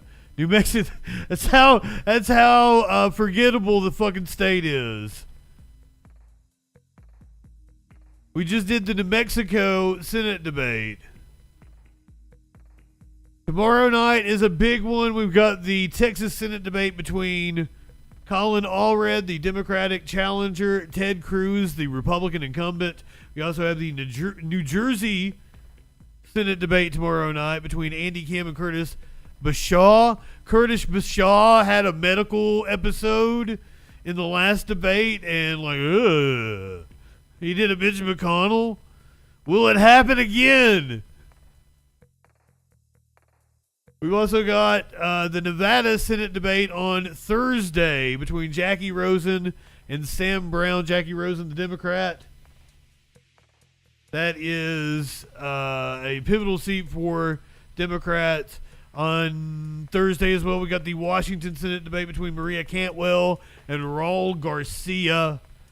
Apparently, we're going to be doing this on Friday as well. We got the Wisconsin Senate debate on Friday. That is Tammy Baldwin taking on hardcore MAGA Eric Hovde. Welcome in. It is Indigenous Peoples Day. We did a little news before we got started with the debate. Now we're going to find out what that news be doing a little bit longer. And then it's live music Monday. We're going to be doing, we're starting our Halloween acts. All this month we're going to be doing people like Gwar and King Diamond, Alice Cooper.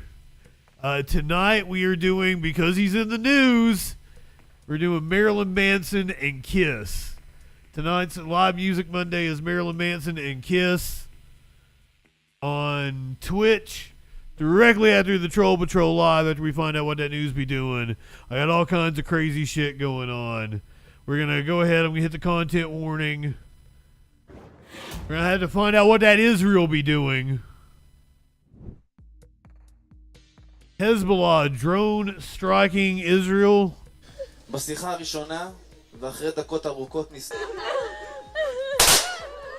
Hezbollah drone strike has killed 4 Israeli soldiers and wounded dozens others. This is the most serious Hezbollah attack since Israel launched its ground invasion of Lebanon 2 weeks ago. Now, Israel's air defenses have performed quite well during the past year of war. Thousands of rockets and missiles and other projectiles have been launched into Israeli skies. But at times, these systems have struggled against the drone threat. Part of this is simply connected to numbers. Experts say that when so many things are being fired at Israel, the systems cannot be 100% effective, and it's inevitable that something is going to manage to penetrate. But experts also say that the drones present some unique challenges. Drones are unlike rockets. They fly on a different flight path. They can move in different directions during their flight. They tend to go lower to the ground. They are slower and smaller than rockets and missiles. Taken together, this can make them much harder to detect. In fact, sometimes they're even mistaken as birds. Israel's defense minister says that the country is aware of this problem. I got a bird for you. Solution, and he is promising a solution in the near future. Fortunately, the U.S. has approved troops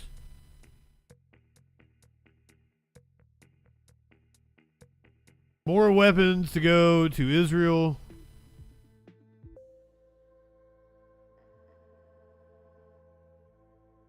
As tensions escalate, strictly by Israel's hand.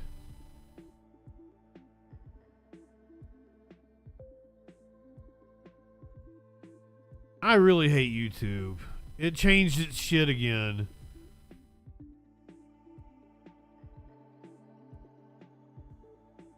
Embassy in Lebanon is telling American citizens they are, quote, strongly encouraged to get out of the country now as fighting escalates there and around the Middle East. An Israeli strike near this hospital in Gaza set off this massive fire you see there.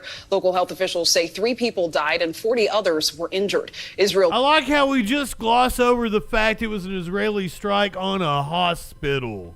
Claims it was targeting Hamas. In northern Israel, Israel says Hamas in the hospital. Hezbollah killed 4 Israeli soldiers and injured 61 others. All 4 soldiers were 19 years old. And in Lebanon, the United Nations says its peacekeepers will stay put despite pleas from Israel to move them out for their own safety. The Hezbollah hospital in the past Come few on. days, mostly due to Israeli firepower. NBC News correspondent Aaron McLaughlin is in Tel Aviv and joins us now. So, Aaron, this all comes as the United States is sending a new missile defense system to Israel. What should we know about that?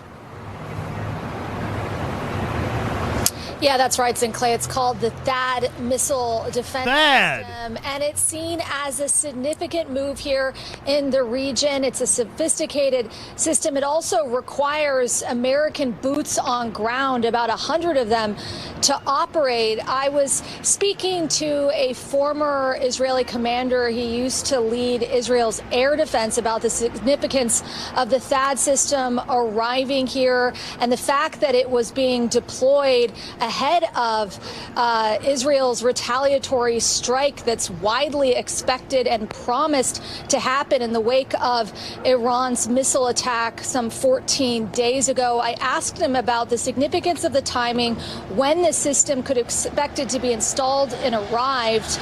He said it could be installed in a matter of days. Take a listen. You realize why I'm asking this? Yeah, I think that you'll make the connection between the deployment of this THAAD battery to the Israeli decision about the attack in Iran. I'm not sure that it's really a clear link between these 2 events. What? Because you assume that Iran will react a minute after that Israel will react. Said the American defense system is needed because they can't be sure that Iran won't respond to any retaliatory strikes, escalating the situation. If you remember, on October 1st, Iran fired 200 ballistic missiles toward Israel. Many of those were shot down by Israel's own defense system, the concern being if that escalates any further. Thanks for watching. Stay up. Shut up, Lester. News and top stories on the. Meanwhile, Israel has been cutting off aid. No food has entered northern Gaza since the start of October. By my watch, that is 2 fucking weeks, putting 1 million people at risk of starvation. No food has entered northern Gaza since the start of October, putting 1 million people at risk of going hungry, according to the World Food Program. In August, approximately 700 aid trucks entered northern Gaza. In September, only 400 trucks entered after commercial operations ceased at the Allenby crossing on the border between the occupied West Bank and Jordan. The WFP added, no food trucks have entered northern Gaza in October. It's a war crime. On Wednesday, the WFP said in a report that the aid entering the Strip has plummeted to its lowest level in months, forcing the organization to stop the distribution of food parcels in October. Hunger remains rampant and the threat of famine persists. If the flow of assistance does not resume, 1 million vulnerable people will be deprived on this lifeline.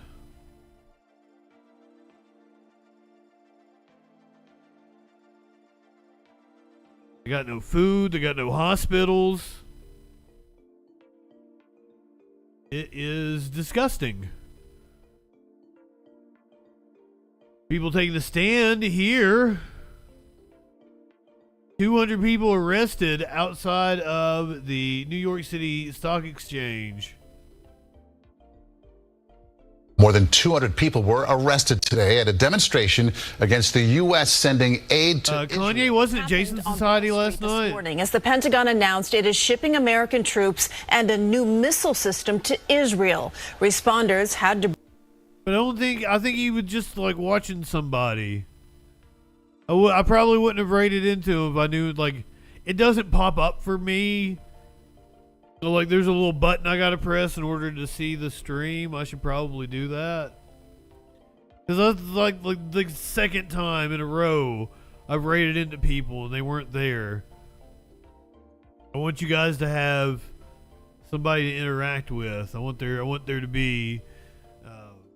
I also might look down upon people. I love Jason, don't get me wrong, though. That's my boy, but I think it's kind of cheap to just put up somebody else's content.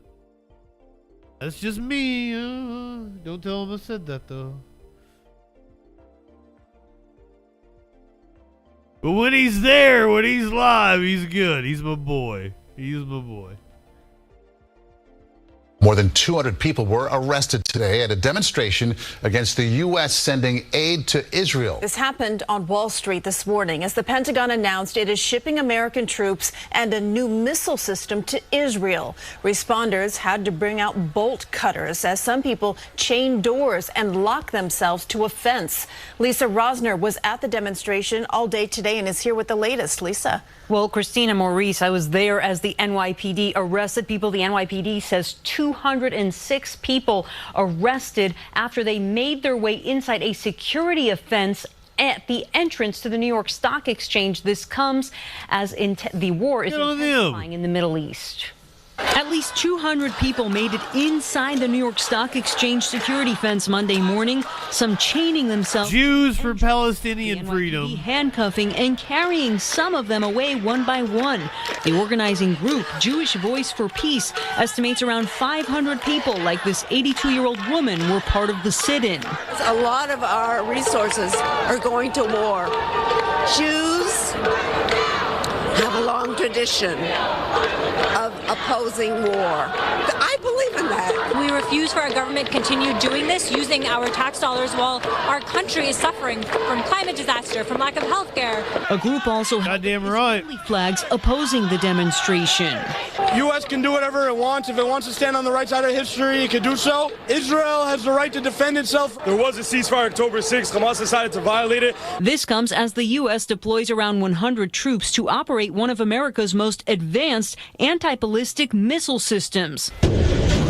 The green light straight from President Biden comes after Hezbollah in Lebanon launched a deadly drone attack Sunday, killing 4 Israeli soldiers and wounding several dozen more. Iran also fired nearly 200 missiles into Israel earlier this month. Oh man, they killed some soldiers? They killed some soldiers in a war that Israel's raging? Israeli airstrike on a Christian majority town in the north killed at least 21 people. Israel says it's determined to destroy Hezbollah so some 70,000 residents can return to their homes in northern Israel. Now, Iran is warning against the U.S. strengthening its support for Israel. When they say northern Israel, at risk. Also, the U.S. do they mean southern Lebanon? Americans who are in Lebanon to leave, given the volatile situation there. Christina Maurice. Okay, Lisa, thank you. Like, am I reading too much into that? When they say northern Israel, do they mean southern Lebanon? And by southern Lebanon, do they mean pretty much everything up until Beirut? Disgusting.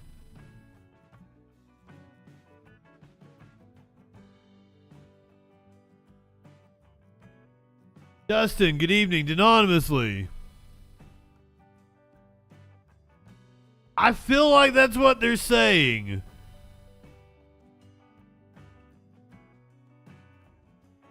But they didn't explicitly say it.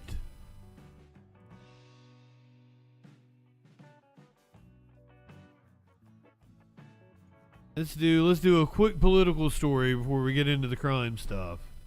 We're going to try to get through this really fast so we can get into the Live Music Monday. I know, but like, it's not even the time that the Troll Patrol normally comes on yet. Virginia congressional candidate creates an AI chatbot as a debate stand-in for the incumbent. So this is U.S. Representative Dan Beyer.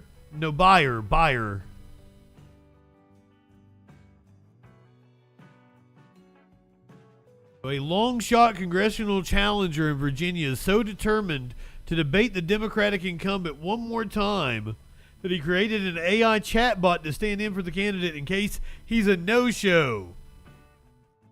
Less than a month from Election Day, the race for Virginia's 8th congressional district is all but decided.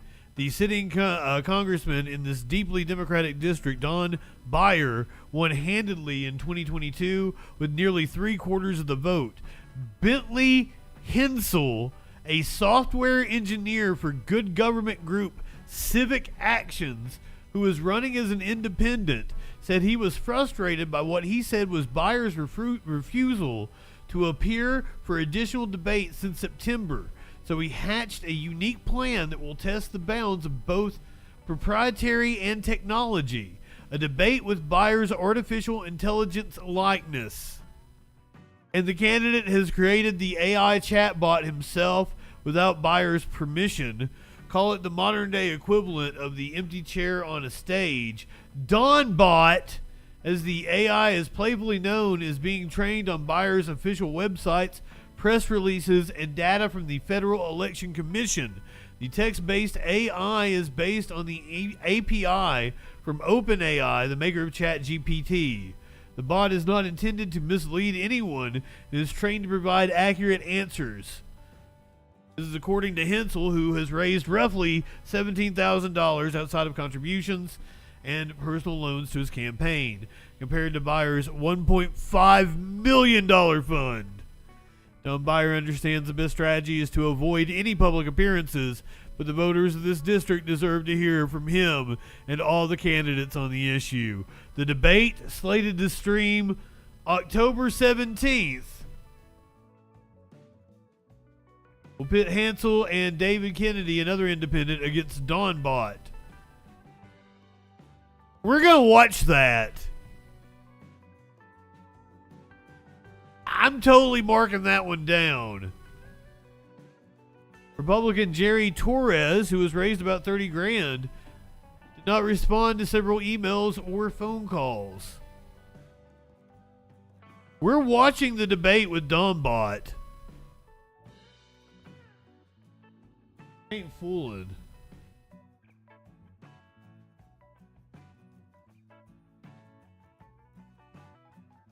I want to take you to.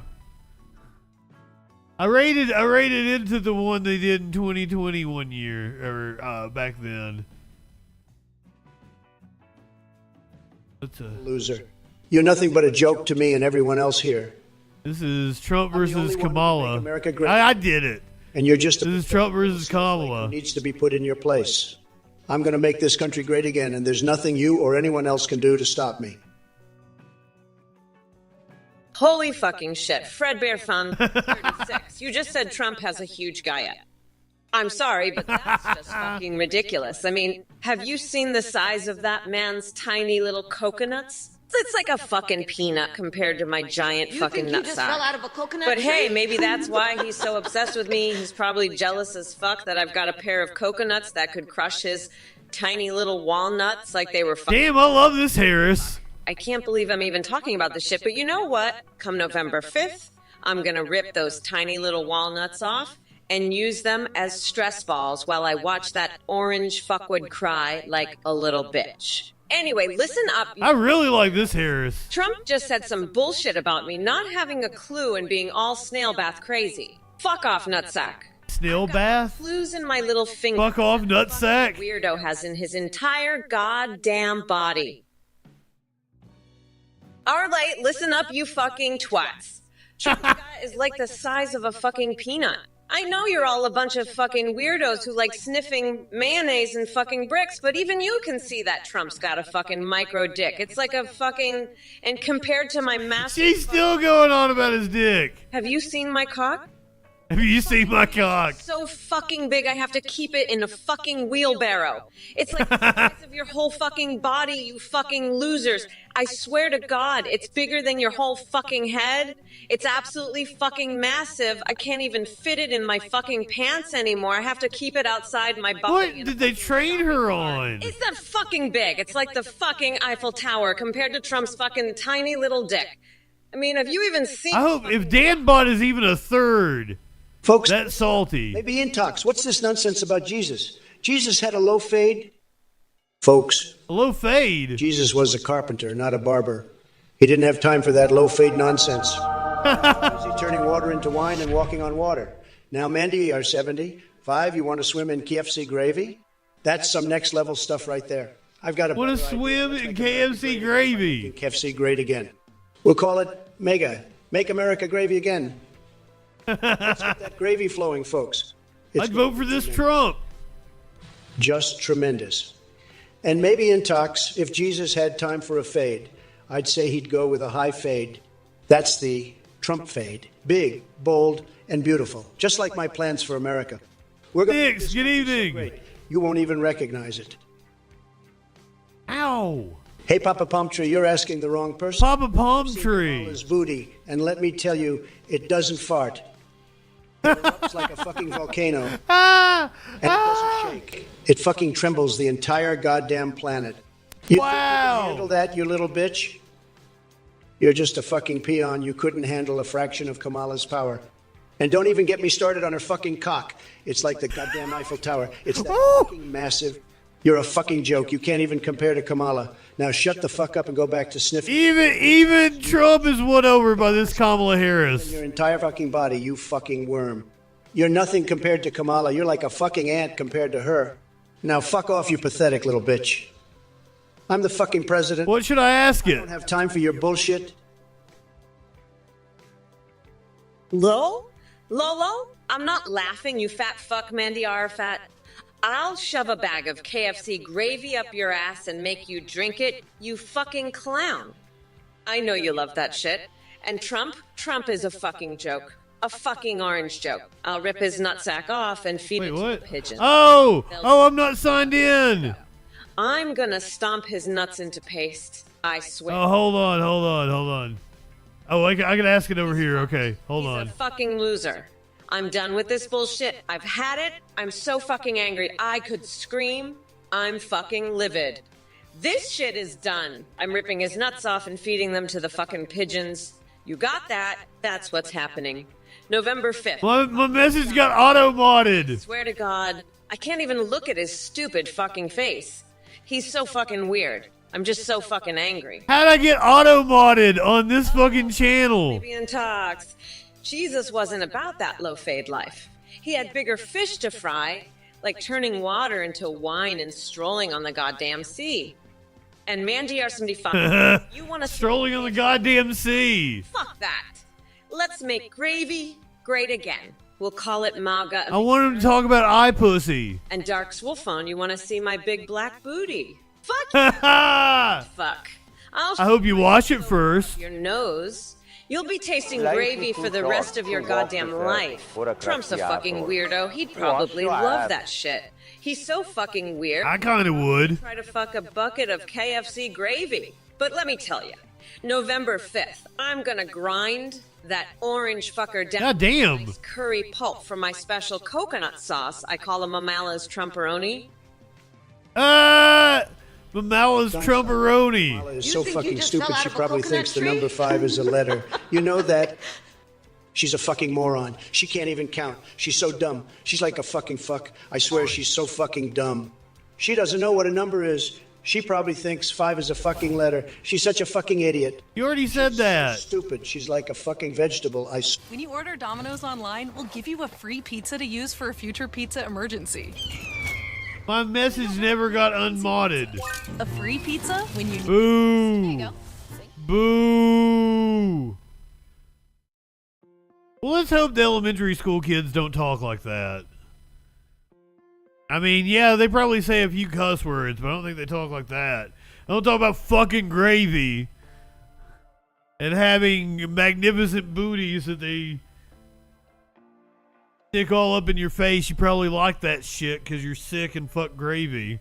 That was good. Oh my God, I'm glad we watched that. I was hoping I could get him to talk about eye pussy though. That was really my big thing. Because I would have clipped that. I would have clipped that for later if I could have got the AI Trump and Kamala to say eye pussy, but unfortunately it's not to be.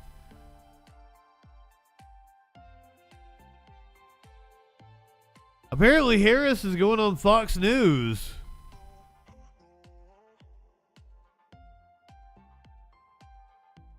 And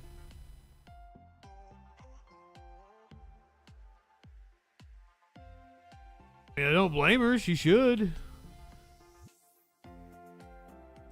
I mean, some people might want to fuck some gravy. To sit down on Fox News. This was just announced by Fox News. It's going to happen on Wednesday. She's going to sit down with Brett Baer. Especially that KFC gravy. Sit-down interview on that network ever. Right. She did not do it when she was running for president in 2019. Briefly on the Democratic side or as the sitting vice president is significant. It's going to be in Pennsylvania. It shows one thing, that she is willing to take more risks because they believe that this is a deadlocked race on the margin, and she needs to do something to try and... Actually, let's take this. So she's going to sit with Brett Baer on Wednesday. Is that when it's going to air, though? I'm going to kill the music here. I don't even know what this music is. This is Trump in Pennsylvania. I think the Harris campaign also in Pennsylvania.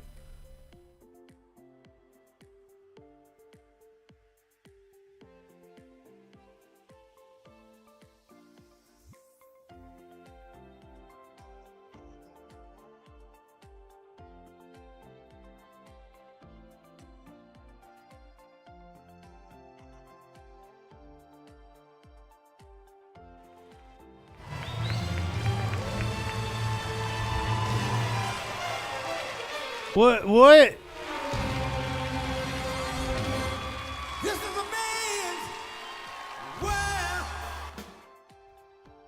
We still got music playing. We got Dancing Trump. I'm kind of into it. I'd rather watch him dance than hear him speak, to be honest with you.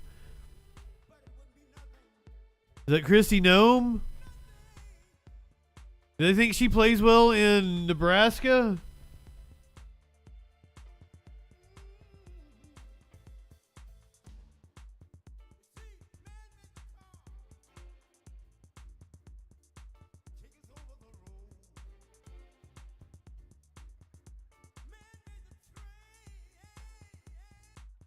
Harris also speaking in Pennsylvania.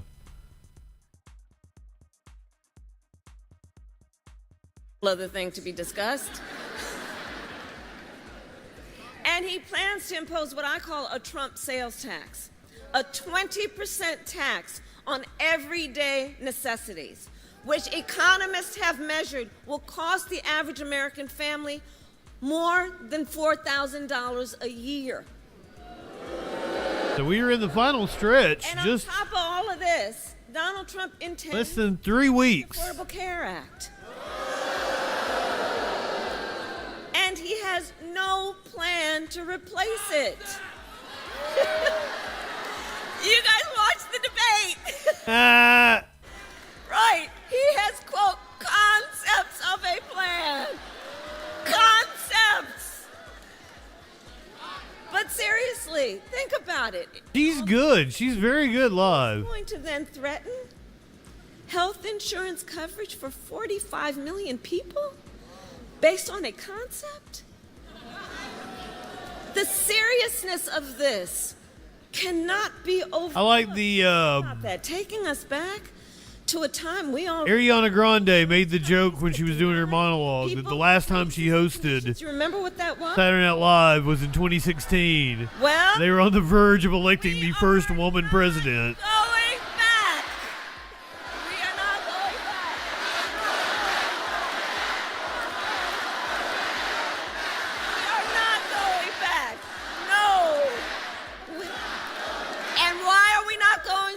I think her laughing and being jovial is points in her favor. Because ours is a fight for... Especially when contrasted with Trump. And it is a fight for freedom.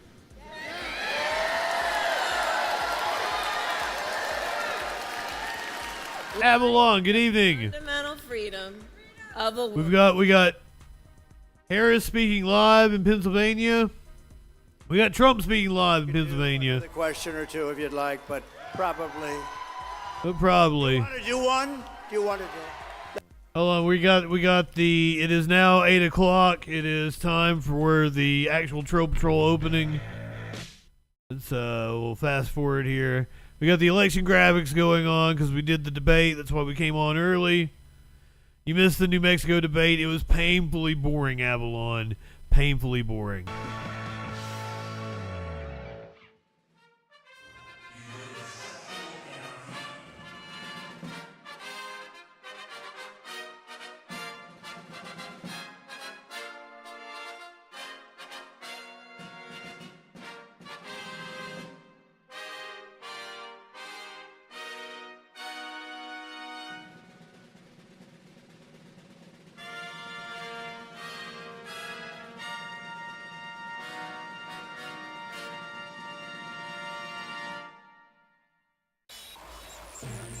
This is the Troll Patrol, live with Justin Freakin.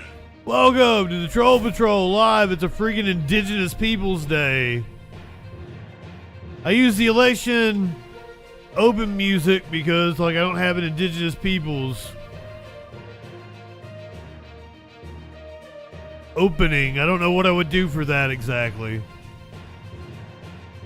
And we did a debate earlier. If that music doesn't get you hyped for election season, I don't know what will. We're going to go ahead. We're going to come over here. Here's your meme of the day. Christopher Columbus, a fine-looking Jew.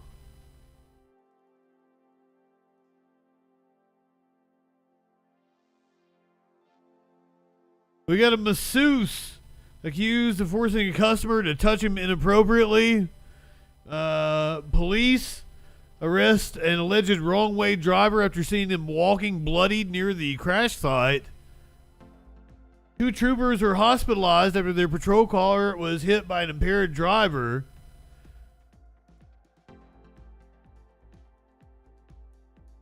Driver charged with OWI after hitting a hayride. A man has been arrested for threatening FEMA workers. A tree fell and killed a train driver. We're going to hear from a passenger on that train. A fire destroyed dozens of cars in Houston. A murder suspect was arrested after a chase in Pennsylvania. Kanye West wants to fuck his stepmom. All that and a lot freaking more tonight on the Troll Patrol live. Good evening. We're going to go back to Trump speaking at a town hall in Pennsylvania. Oh, he's wrapped it up already.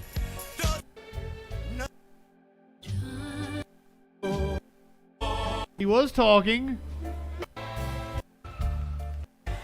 It's the most important election in the history of our country. And you know what? I never thought I'd say it again. I said it was 16. We then fixed the border. We did everything. We had a great economy. Look at this guy. We didn't have to say it. By the way, we got millions of more votes in 20 than we did 16. But there's never been spirit that we've seen like this, and that's because we saw how bad they are. DSW, good evening. Bad, and frankly, they're evil. They're evil. What they've done. They're evil.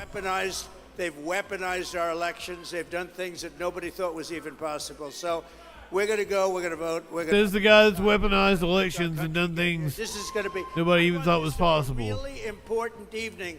And those 2 people that went down are patriots, and we love them. Yes. And because of them, we ended up with a decade ago, Lenny. Right? Wait a minute. How old is Barron? Okay, go ahead. Let's go. Nice and loud. Here we go. Oh, God.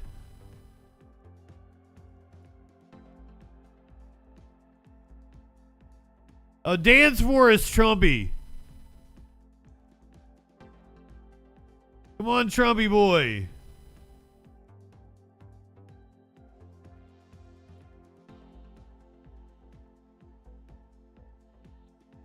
I was really hoping we get more Trump dancing. Young man. Oh, here we go. Young man. Young man.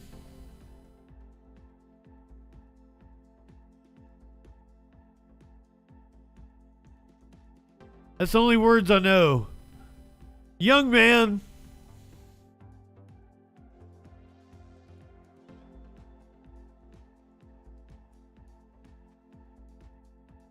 Good time. Dun, dun, dun, dun, dun. It's fun to stay at the YMCA. Trying to give you a taste of what it's like since I've cut out the copyright music. It is definitely blaring.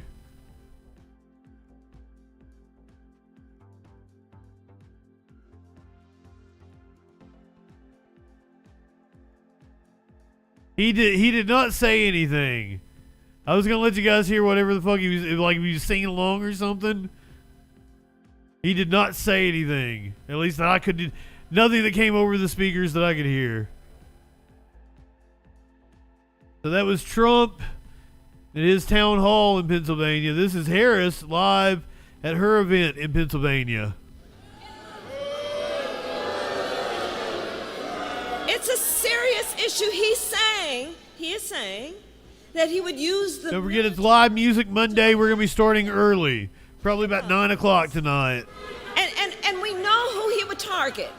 And we know who he would Because we came on here. We've already been on 2 hours. Journalists whose stories he doesn't like. Election officials. We're starting our Halloween acts. By filling extra votes. Get you in the Halloween spirit. For him. Tonight we're doing Marilyn Manson since he's in the news. The law, and Kiss. Instead of bending to his will. This is among the reasons I believe so strongly Sassy gives Marilyn Manson the axe. Term would be a huge risk for I don't blame you. And but I chose from 2001 at Marilyn Manson's prime.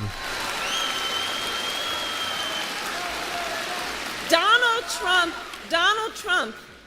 Also, Kiss from like 1976 in their prime. Gonna be honest with you, I hate Kiss more than I hate Marilyn Manson. Power, that's what he's looking for.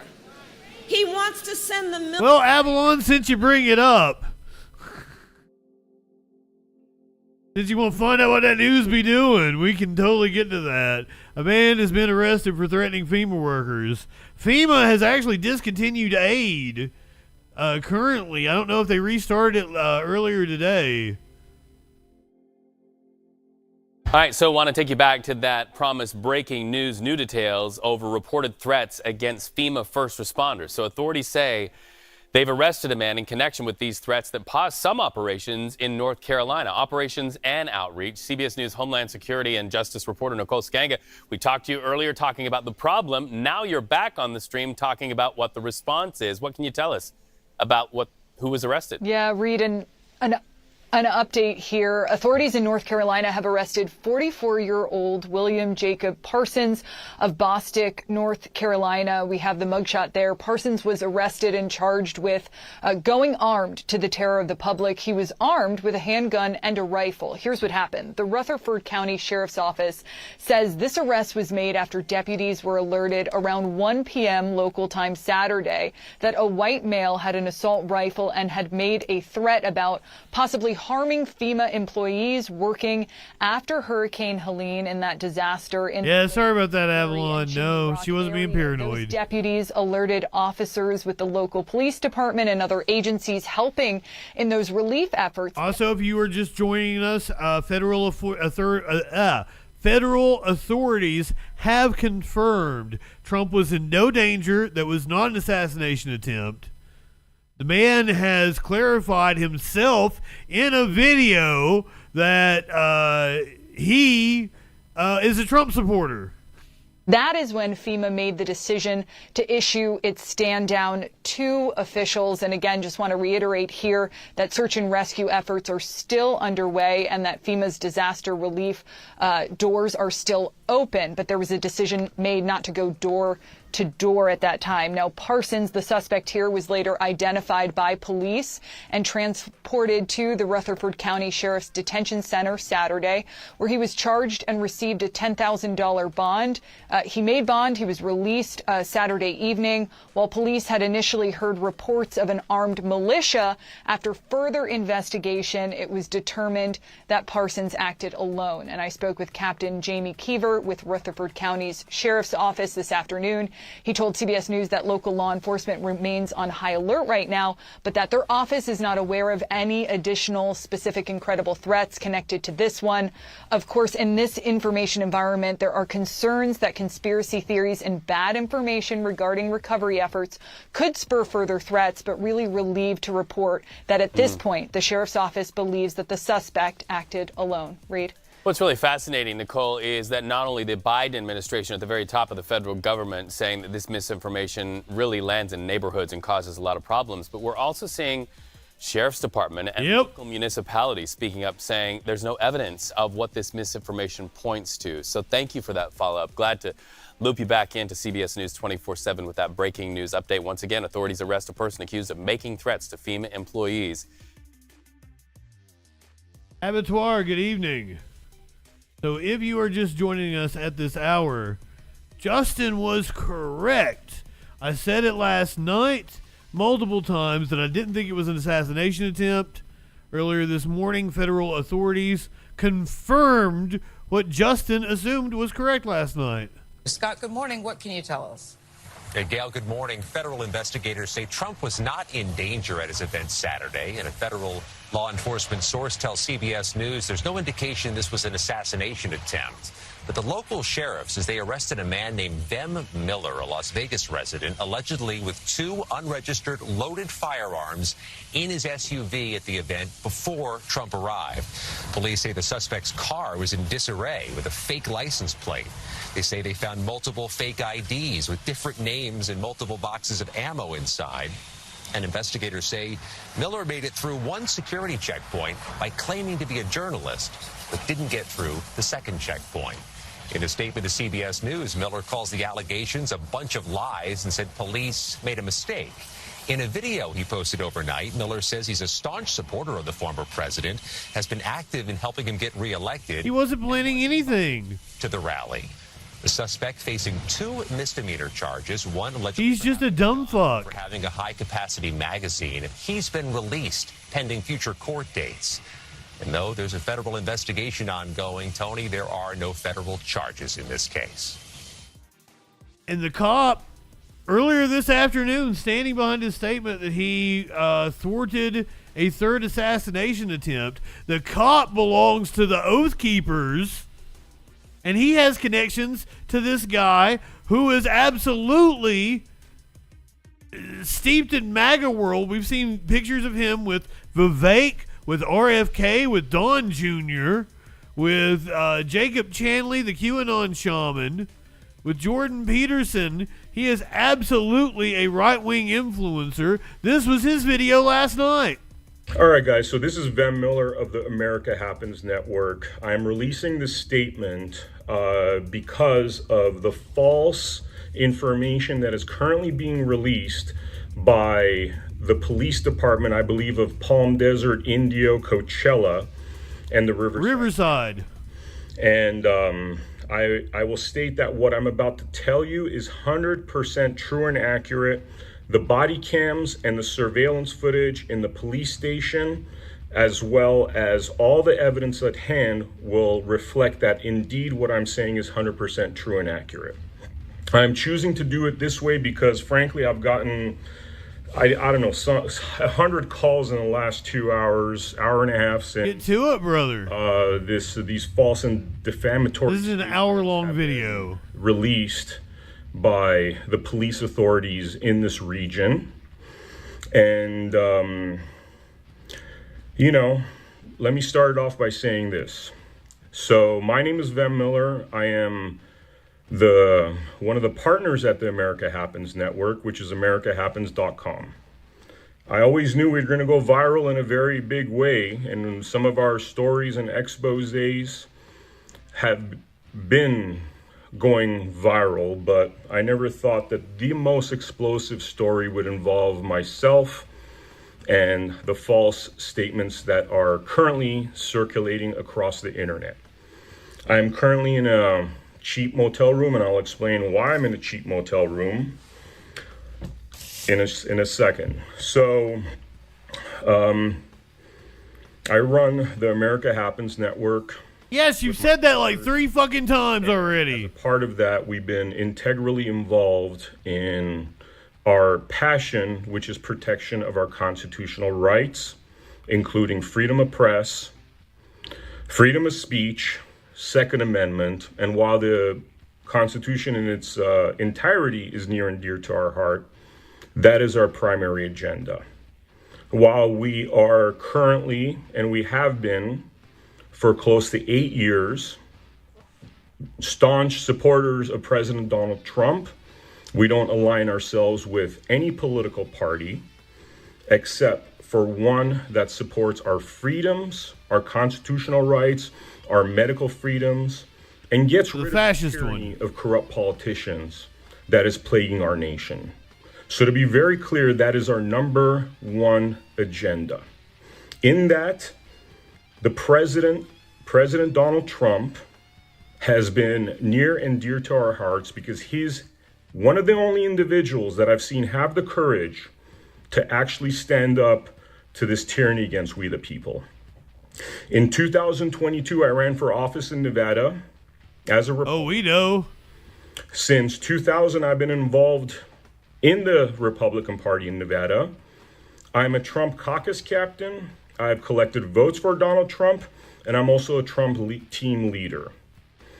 It is he's very MAGA. That I decided mega MAGA to come to Coachella after receiving a special invitation from members of the Nevada Republican Party.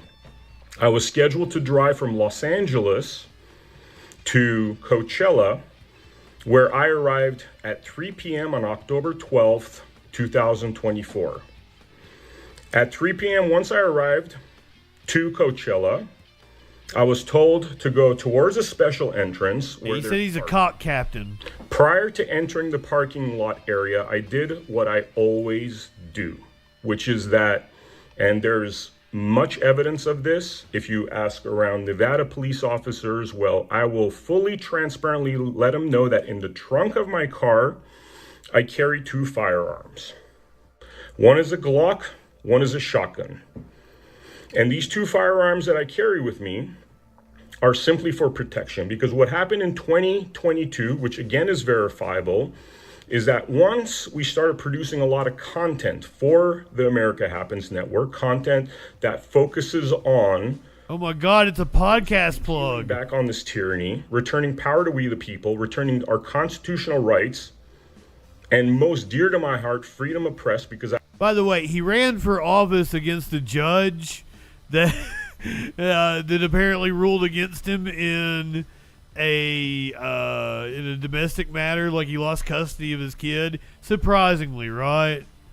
And he apparently the Injustice Pack or something like that is what he named it. I've been a member of the media since 1994. I have a long history as a director, producer, executive producer. You're boring as fuck, dude. Very important to me because I got to see the inner workings of how the media works. And after being in this industry for close to 30 years, I did not like what I was seeing. I did not like the censorship. I did not like the propaganda. I did not like any of this nonsense. All of the censorship and the propaganda comes from your corporate masters who want you to not bring up leftist causes. I know this. Every fucking boss I've ever had in my almost 30 years in the media has been a Republican. Yes, the media tends to employ journalists, production people who tend to be more liberal because they're more educated. But they don't really want you to talk about things that will hurt their bottom line. That's the main thing they care about. That's why you see the news focus on stories like if you get you a juicy trial, like a dude murdered his wife or something, that doesn't hurt the company's bottom line. But talking about how Boeing, a company might be that NBC Universal might be invested in, that GE makes parts for, talking about, you know, being anti-war might hurt their bottom line. Throwing it out there. Things like workers' rights are going to the bottom of the pile because that's going to hurt their bottom line. But we support workers' rights here on the Troll Patrol, and we stand with the Boston hotel workers who have walked out and apparently have no plans to return. And Maria, it is loud here on the seaport. I hope you can hear me. Take a look over my shoulder. You can see and hear these hotel workers we're talking about. These hotel workers have had these walkouts since Labor Day, but they've only lasted 2 to 3 days. Well, as of this afternoon, there are 12 they done playing workers from 4 major Boston hotels on strike full time in hopes of a new deal and getting back to work. If you're near the hotel, the sound is deafening. Local 26 hotel workers, everyone from house cleaning to front desk workers, banquet and maintenance staff, walking the picket line and banging drums out front to get your attention 24/7.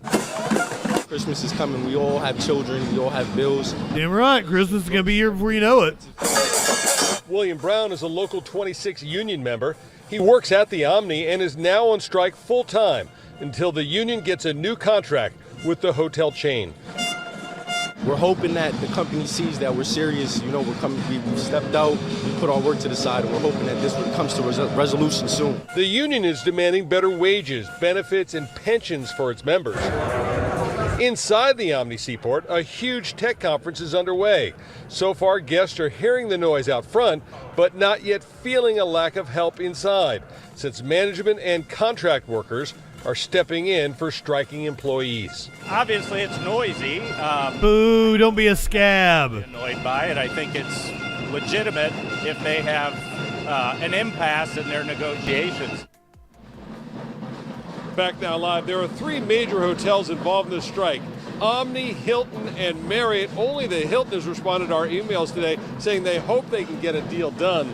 Coming up tonight at 5:30, we'll talk about a future event next weekend in Boston. In fact, it is a major event that could be affected by this hotel strike.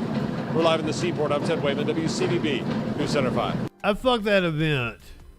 Libertad, welcome in. Good evening. Workers at the Omni joining the already striking hotel workers.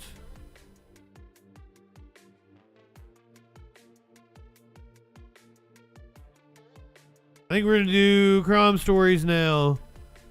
Hopefully not anything too horrific. Who am I kidding? Let's start with this vandal who damaged a mosque in Philadelphia, apparently caught on camera.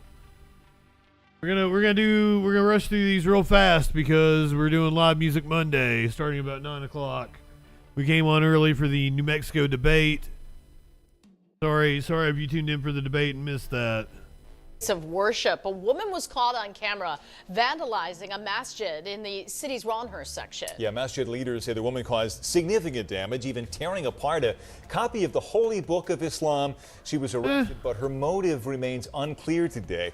Action News reporter Katie Katz. Seems like a hate crime, though. And the message from masjid officials on this. Katie? Yeah, that's exactly right. We spoke with a volunteer here who says he was closing up last night when the woman began to vandalize the house of worship.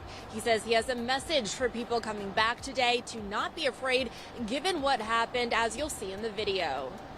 She was just out of control. She was completely out of control. Look at this video of a woman vandalizing the Islamic Society of Greater Philadelphia on the 7200 block of Roosevelt Boulevard. She was banging at this door with that cone. So she broke both sides of the glass. Amir Shakil says he was here last night when the woman came by. He said it was just after 8:30 when she first threw coffee at the front window. Then she went inside. She started ripping off the Quran and other books. My son, Imam, we went in there. We asked her, please, don't do that. Just leave. That's when he says her behavior escalated. She said she was going to burn this place down. Police say they arrested the woman after she was asked several times to leave, but refused. Police have identified her as 28-year-old Sarah Khattab. Today, crews came by. I don't think it was a hate crime. Amir One of them moms was inside praying when the vandalism occurred, and he has a message for them. Those women probably scared. They ran. fucking her husband or something. They definitely got scared. So I'm sure they're afraid. But I just want to let them know. Seems personal. There's nothing to be afraid of. Just come back. Now, police say Khattab has been charged with institutional vandalism and criminal trespassing, among other charges. Reporting live here in Ronhurst, Katie Castro, Channel 6, Action News. Brian. Okay, Katie, thank you. Yeah, thanks, Katie. We did the story the other night about a man who was murdered. Wife tied up inside his house. They caught the suspects on camera. They had arrested one of them when we did the story last night. The other man has now been arrested. Their top story today, the hunt is over for the second suspect involved in the murder of 72-year-old Hussein Murray. It was a little more than an hour ago. We learned another suspect has been arrested. Now, police say both suspects were utility workers and then tricked Murray into letting them into his home. So let's get right to Sean Lay. He joins us with the very latest on these developments. Sean. So many people here in Oakland County really asking us all the time, what's the latest with this? They're so concerned. Oakland County Sheriff tells me they got the information out about the second suspect right away around 2:30 this afternoon to let everyone's fears kind of calm down, that both suspects now, the big guy you see in the video, the small guy hiding behind him, have both been captured. Let's go to the VO here. I'll tell you a little bit more about this because we're talking about the horrific murder in Rochester Hills of 72-year-old Hussein Murray. Apparently someone in the home let some guys in who pretended to be DTE workers. Mr. Murray was found bloodied to death in his basement. His wife was duct taped upstairs. They cased the place for 20 minutes. They took off. The big guy you see in that video that we all saw, Karen, that came out on Friday night, so chilling. He was captured in Louisiana, crossing over from Arkansas into Louisiana. His name is Carlos Jose Hernandez. He's 37, from Dearborn. Here's what I can tell you. I just wrapped up an interview with the sheriff. Was he heading to Mexico? His deputies caught this guy. He was with his wife and her child in a white Jeep Grand Cherokee fleeing into Louisiana to try to get away from this murderous situation from Rochester Hills. So he was on the run, and apparently he was ready for a gun battle or ready to not go quietly or continue his violent behavior. But his wife and deputies were able to talk him down, and that's how they got him in the car. Whoa! We just wrapped up that interview with the sheriff of that parish and the Oakland County Sheriff. Much more as we dig deeper into this at 5 and 6. But both are caught and off the streets right now. Major development. Damn! With you later. We appreciate the update. Thank you, Sean. And meantime, today our consumer investigator Hank Winchester spoke with someone from DTE about what to do if DTE knocks on your door. In most cases, if DTE needs access into your home, you've already heard from DTE well before they're on your doorstep, right? Yeah, we have multiple ways we communicate. We write letters ahead of time, we send postcards, we call. Our outbound calling center will call and say we need to gain access to the gas meter or similar kind of conversations. This is so important to remember. DTE responded to the incident saying, quote, if anyone arrives at your home or business claiming they are from DTE, please ask to see a badge with a photo ID. And if the person refuses to show the badge, do not allow them into your home. And if the person becomes agitated or perhaps acts in a strange manner, call 911 immediately. Yep. DTE isn't going to come to your home unannounced. Remember that.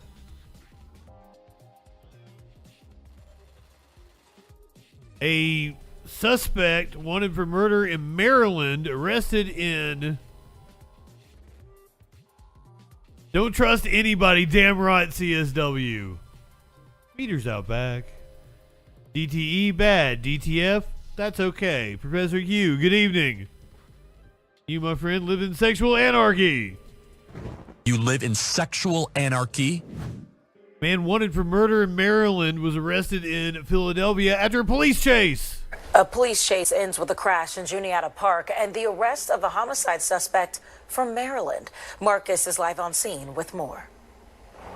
Alex, good morning. Yeah, Maryland, where he's located from, where he hailed from in this particular instance, about an hour. Great, good evening. Minutes from this location. Hit him with the DDT. Standing here. So a lot of layers to this. This one was quite the doozy, but it ended at this intersection in a crash, that police pursuit that started around 11:20 last night. So, you know, a little bit before midnight, that's when 24th District police officers pulled over that white pickup truck with two people inside, initially pulling that truck over for traffic violations. So police, of course, standard procedure, run the plates, run the tags, and then a warrant for murder popped out of Maryland in connection with a homicide that had just happened the day before. And the driver driving that car, he was the suspect in that. So police, of course, tried to get out and then talk to that person and the other person in the vehicle. They took off. That vehicle, that truck, took off and led police on a pursuit there, spanning a little bit of Northeast Philly, starting near the 4,000 block of Vice Street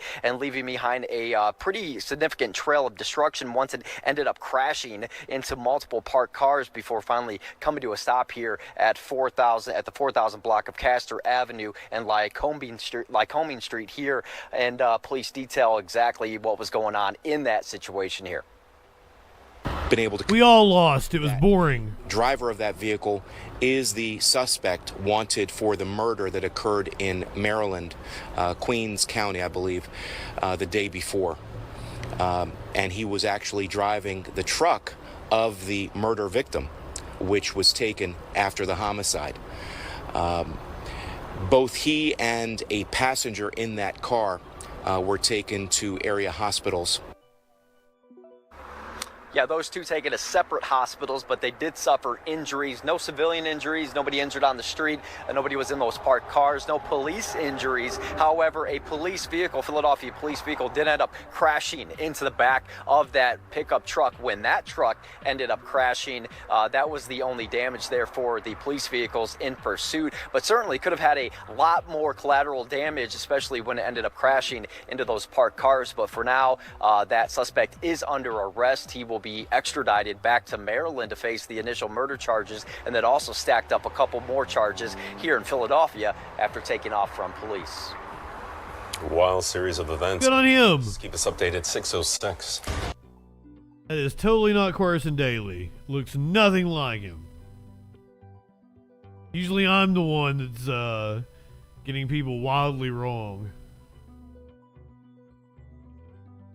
A former Indiana sheriff received 15 years in prison today. I asked my kids to forgive me, not being honest with them about where the money was spent, where it came from. I'll smoke to that. It was causing all great emotional pain and suffering. And my daughter Casey could lose her freedom because of me. A very emotional Jamie Knoll speaking in court today as Judge Larry Medlock accepts his guilty plea. Now he'll be officially given a 12-year prison sentence and 3 years of probation. It's our top story here at 4. Thanks for joining us. I'm Connie Leonard. Knoll is guilty of stealing over $4 million from his fire and EMS company. Wow. Using his power as sheriff. Focus reporter Travis Breeze and photojournalist Emma Gefter Were you shaking people down? And Travis, what was the feeling in the courtroom today? Connie, I think a lot of people were surprised to see that emotion from Jamie Knoll. At sometimes he needed to gather himself and, collect his train of thought. I think it was... Do we want to watch him cry in full? I have it. That emotion from him. One of the victims spoke directly to him, read a letter from one of his family members that said they were ashamed of him. That is when he first started crying. So Jamie Knoll did show some remorse in that courtroom today, and he will have 12 years to think about anything else he wishes he may have said. They were victims of my deceit just like anybody else. I don't think... Okay. we'll do it. I was gonna let's watch one of his victims. This is one of his family members, apparently. He grilled him.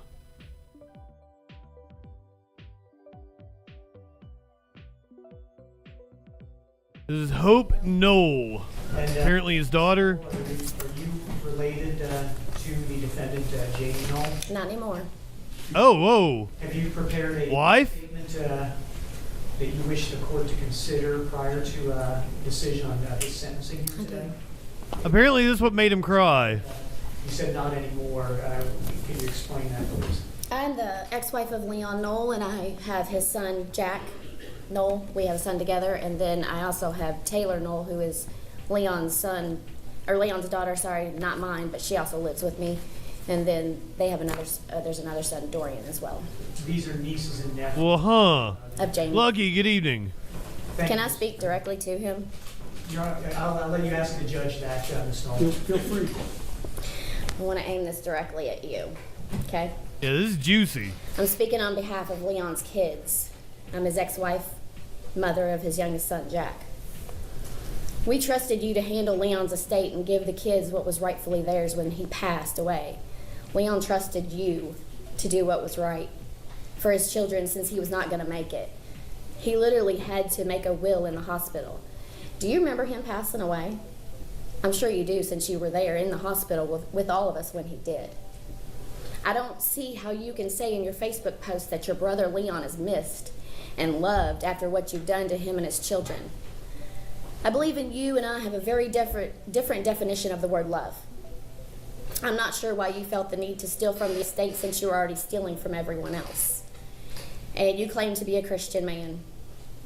This is the former sister-in-law of a cop who stole millions from an EMS business that he was shaking down. Did you know greed was one of the 7 deadly sins? Apparently you didn't pay much attention in church. When you gave the checks to the kids from the estate, the amounts were lower than I would have expected, but I did not question it because I was not married to Leon anymore and I did not know his financial status. So I never questioned it. Why would I? His brother, the sheriff, was handling it since you were the executor. Looking back now, I wish I had gotten a lawyer for the kids when he passed. I remember numerous phone calls. You should have. Trusting you, even sent you a thank you gift of cigars that I contacted John Miller to see what your favorite cigars were. I was grateful that you handled the estate process and wanted to thank you for doing so.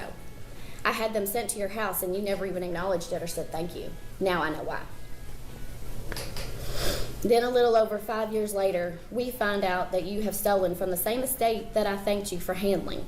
From your nephews Dorian, Jack, from your niece Taylor, your brother's children who lost their father. Like that wasn't bad enough. Now here we are dealing with courts, lawyers, media, etc., all because you chose to be greedy and steal from them. The sheriff is supposed to be someone you can trust. Your uncle is supposed to be someone you can trust. Not only did you steal from them financially, but you also stole their trust. I would personally like to see you get a psych evaluation because I do believe you are a sociopath. There are no words to describe the amount of disgust I have for you.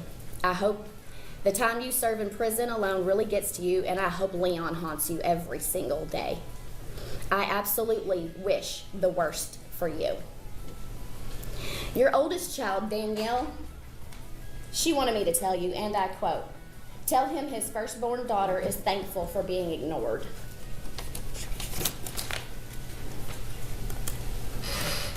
Damn. I personally have always thought very low of you for the way you treated her differently than you did your other kids. Leon had more to do with her than you did, and he was just her uncle. At least he didn't steal from her like you did your nieces and nephews.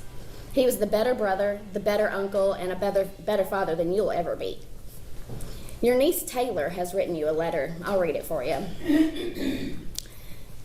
From Taylor. I am extremely disgusted by your actions towards not only the family but to this county. What you did is unacceptable and will pay the consequences. There is no getting out of this. Because of you, the family now has trust issues. The family never sees each other. The family now has trauma. You really hurt us in a way no family member should ever have to go through. And you hurt this country, or this county, because now we don't trust our elected officials either because of the corruption you've caused. You should never trust a I cop. hope one day, and if you're ever released, and you can finally be a decent human being, because what you have done is pure evil, and I expect apologies to everyone. And she wants to really hope this thing sinks in for you at this part. That Grandma, your mom, Grandpa, your dad, and Leon would be very disappointed in you. Karma is coming for you, and I hope you realize how bad this upsets me. Have fun in prison because you deserve it. Yeah, that's what I want to see right there, is you crying. Yes, we all want to see it. Finally, some reaction. You've put us through hell.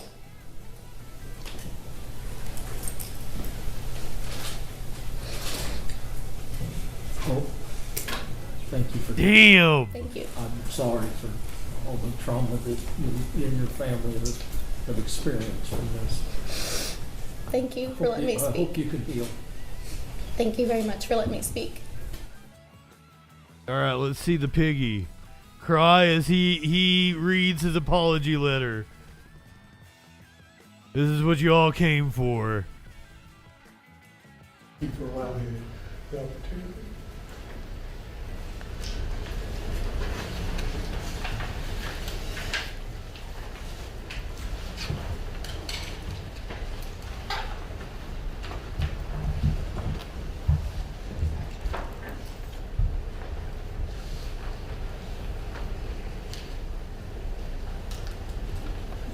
As a Christian,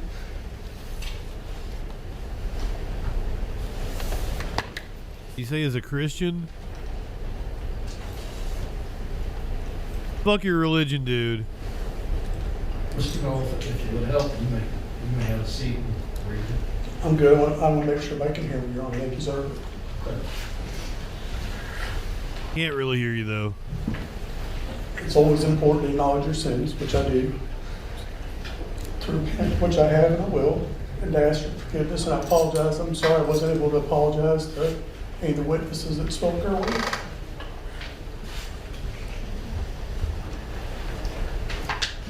Your sins. There's some reasoning that I'm not going to say because I don't want to dare make it look like I'm trying to deflect blame because it's mine. The reasons of how this was allowed to happen, it's not who I am. It's definitely a big mistake that I made. No, it's exactly who you are.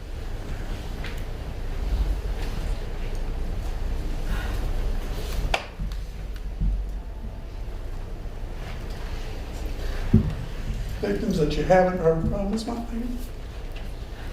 And I apologize.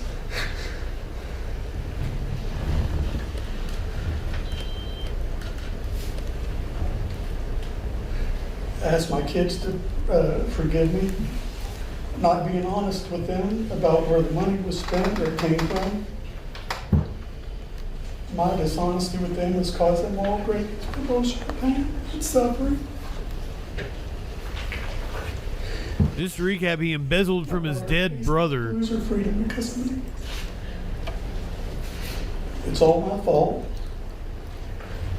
And my family had no knowledge of the business that I was running, or how I was running it, or whether or not I had the right to tell them how they could spend their money or use their credit cards. I controlled everything when it came to our family's finances.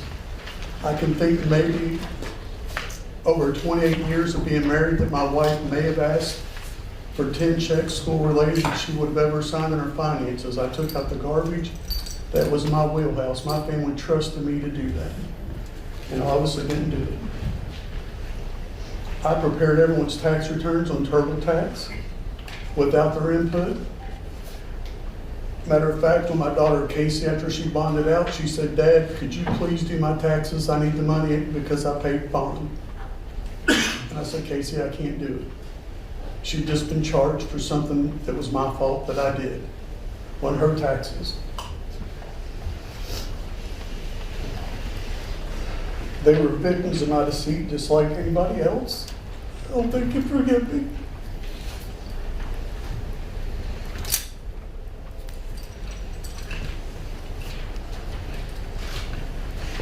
Yeah, his daughter got mixed up in this, and she might have to do time as well. Second, I asked my wife, 28 years, to forgive me. I understand why she wants to end our marriage. I don't blame her. I violated her trust more than once, and I lied to her. I know this has caused her embarrassment and a lot of heartache and hatred being funneled towards her. I was not honest with her about the money, the credit cards, or her taxes, which I did. I'm sorry that I caused her so much pain and embarrassment, and I'm sorry. I want to apologize to the citizens of Clark County that trusted me, that voted for me, and let me be their sheriff, including everybody and some of which you heard from that helped campaign for me. I let sin overtake me, and I violated their trust, and I'm sorry. I want to apologize to the men and women of law enforcement, fire, EMS. I spent a lifetime as a law enforcement officer, volunteer fireman, and an EMT. I know how difficult it is to do the job. My activities have tarnished the reputation of public safety community, and it's not fair to them. None deserve the public to look at them and worry about their integrity. My actions should not tarnish them. It's my fault. Oh no, it's not just your actions. My friends and colleagues that have been brought into this case because of me, I'm sorry to each and every one of you. I never asked anyone to do anything wrong. I never expected you to do anything wrong, but because of me, you have suffered.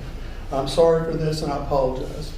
I apologize to you, Judge, to the prosecutor, to the legal team, and in the end, thank them for being fair and forthright in consideration of my crimes. I do not look forward to the next 12 years, Judge, if you accept this plea, but I understand why I'll be spending time in prison, and I accept it. Finally, I ask for forgiveness. I'm a lifelong Catholic, and I understand the Lord will forgive me, and I hope each one of you can forgive me as well. I hope the Lord don't. Say just a short prayer, because that's what I need to do. Boo. I confess to Almighty God, to you, my brothers and sisters, that I have sinned through my own thoughts and my words, that what I've done and what I've failed to do. Through my faults, through my most grievous faults. Therefore, I ask the Blessed Mary, Virgin, all the saints and angels, and you, my brothers and sisters, to pray for me, Lord, my God. I'm sorry, and I hope I didn't leave anybody or anything out. Thanks, Your Honor. Fuck your incantation. So there you have it. Man embezzled from his dead brother's family. Apparently ran an EMT company. He was a sheriff. They trusted him. Also seemed to be a control freak. Gets what he deserves.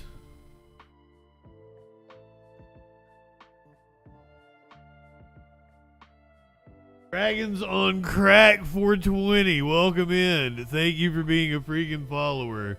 Simp, good evening. Light one up, tip one back.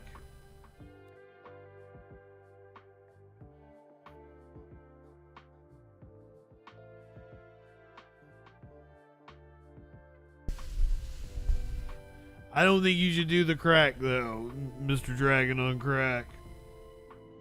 I was on crack. Right, right. Well,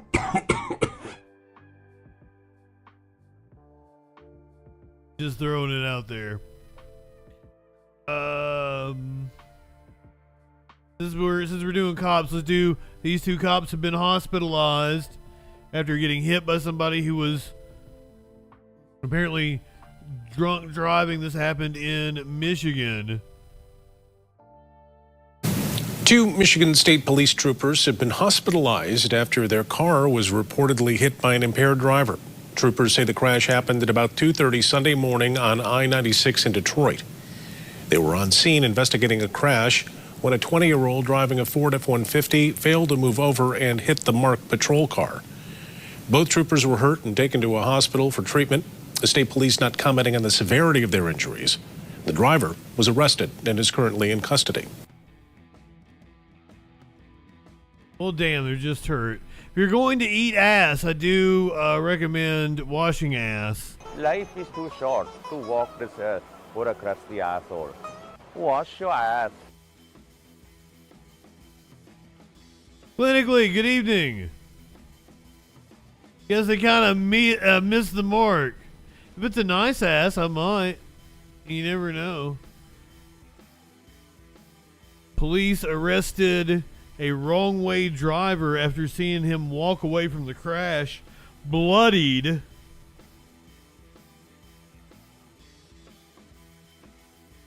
Police making an arrest in a felony hit and run that left a driver in Hermosa. They posted on Instagram about the incident. It happened just before 7 Friday night. Police say the suspect was driving the wrong way on the PCH when they posted it on the gram. That driver was treated at the scene for his injuries. The suspect took off running and was seen jumping into yards. Officers glad to have you back at full power clinically. I left you a meme in the Discord. Formed a perimeter in the area. 3 hours later, they found that man covered in blood. He was arrested and taken to the hospital for his injuries. Hello, I'm Mark Brown. Hey, Mark Brown. Great ABC7 content. I always appreciate Mark Brown. We're going through the news kind of fast.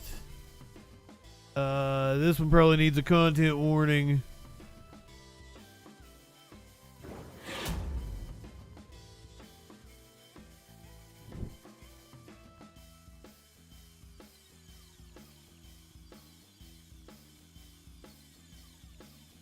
This guy was apparently a masseuse.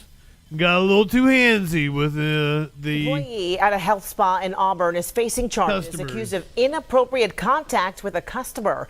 Police say 22-year-old Guangyo Gao was a massage therapist at a spa inside the Auburn Mall. Gao's charged with indecent assault and battery of a person over 14. Damn. Police say a female client claimed Gao forced her to inappropriately touch him during a massage. Gao was arrested on October 6th. Fucking fuck.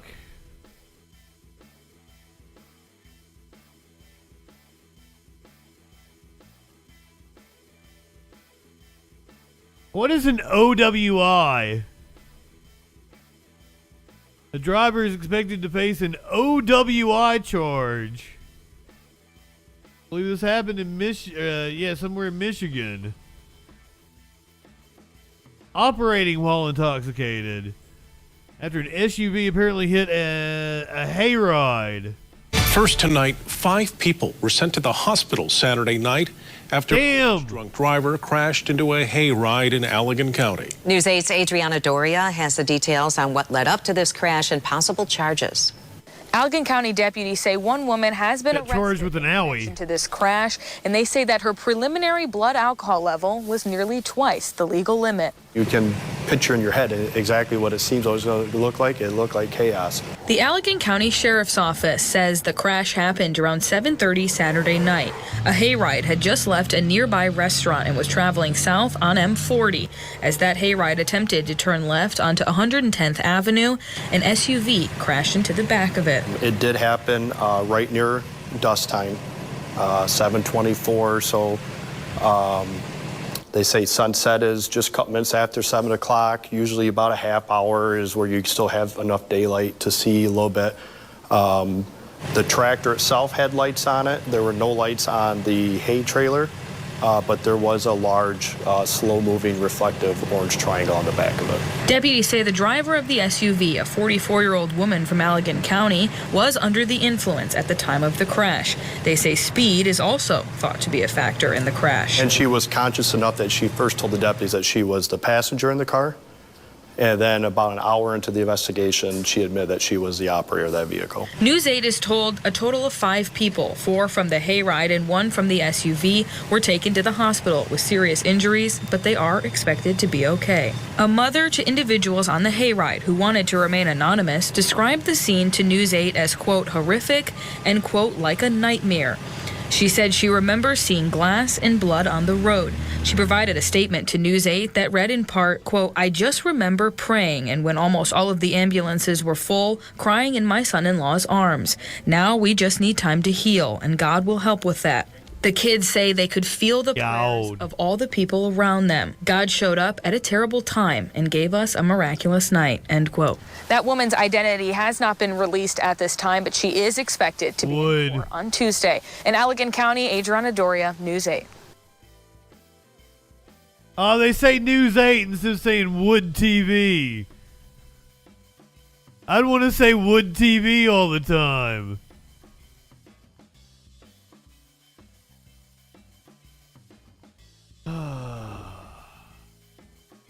Let's go to Pennsylvania, where a tree fell on a train.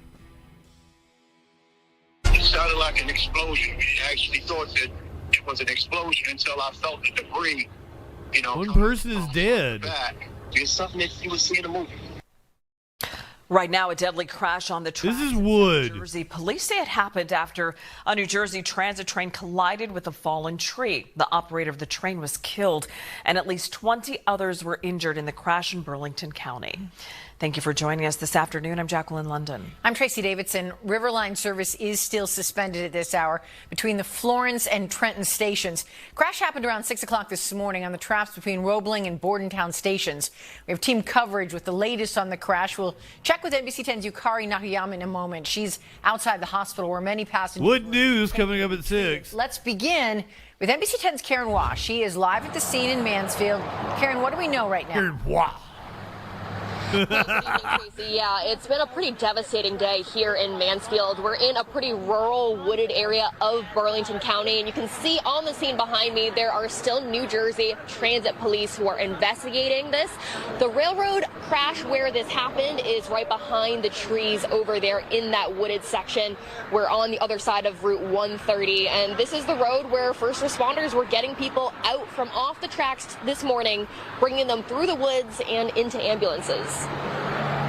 It was the first train on the river line through the woods and the grandmother's house to go. Going south. Around 6 a.m., it was still dark out when this New Jersey transit train hit a tree on the tracks. Police say the train operator was killed and 20 passengers were hurt. Officials are still investigating whether the tree fell on the train or if it was laying there before. It sounds like this is one of these very looks like it fell on it circumstances. Now I'll tell you, I don't know about you guys. It looks like it fucking fell on it, doesn't it? How does it damage this part of the train if it's laying on the track? I'm no rocket scientist, though. If in fact, or wood scientist, I don't know what. That's even rarer. Dr. Alan Zaremski is a railroad engineering and safety expert at the University of Delaware.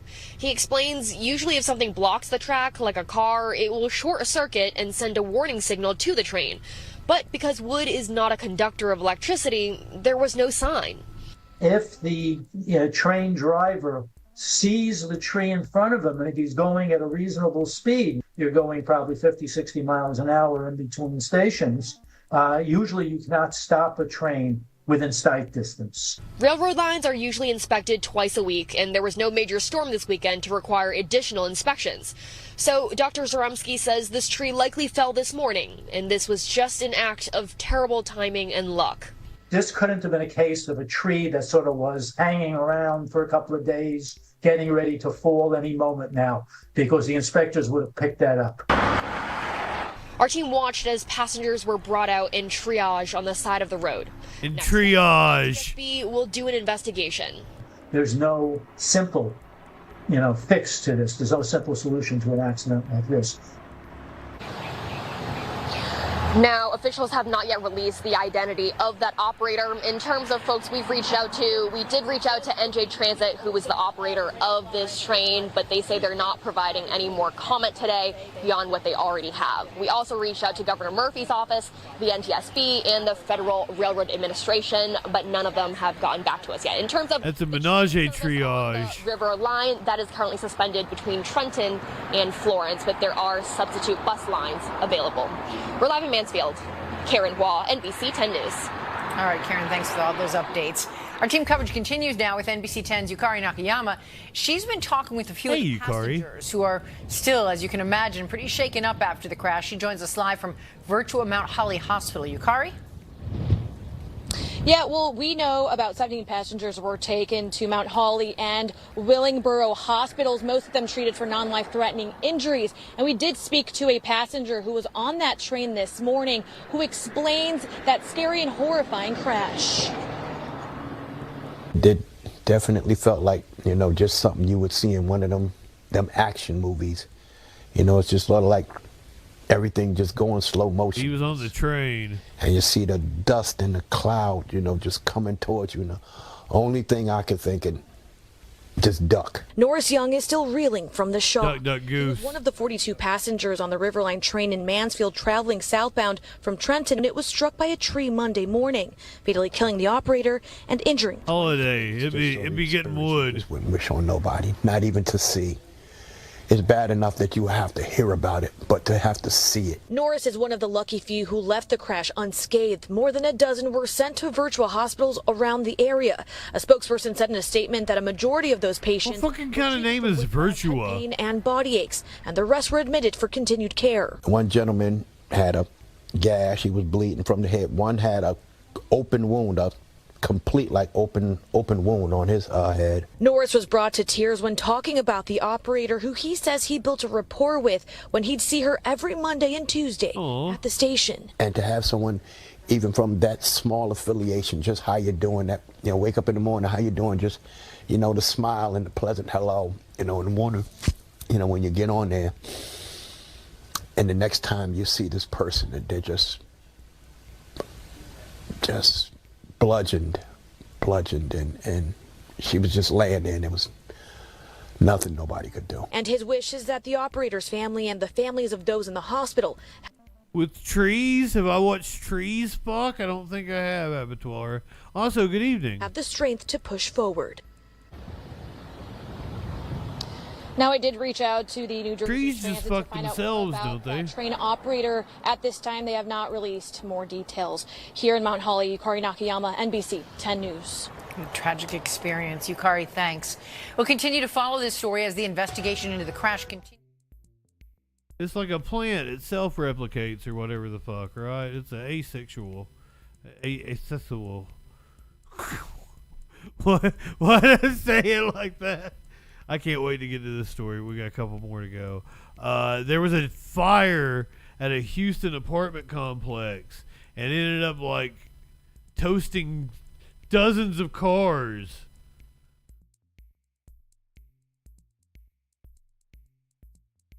You're looking at what is left behind after a raging fire destroyed more than 24 cars early this morning. Right now, arson investigators are looking into the cause. There's some Air 11 video. Oh, the ex gonna give it to you? No. Complex on Yorktown Street and Westheimer Road near the Galleria. We'll go to Ela, who joins us from New I thought you were asking me just like porno in general. I'm like, have I watched porno like in the last few hours? Like what? Like what? that property with new video and what neighbors witnessed.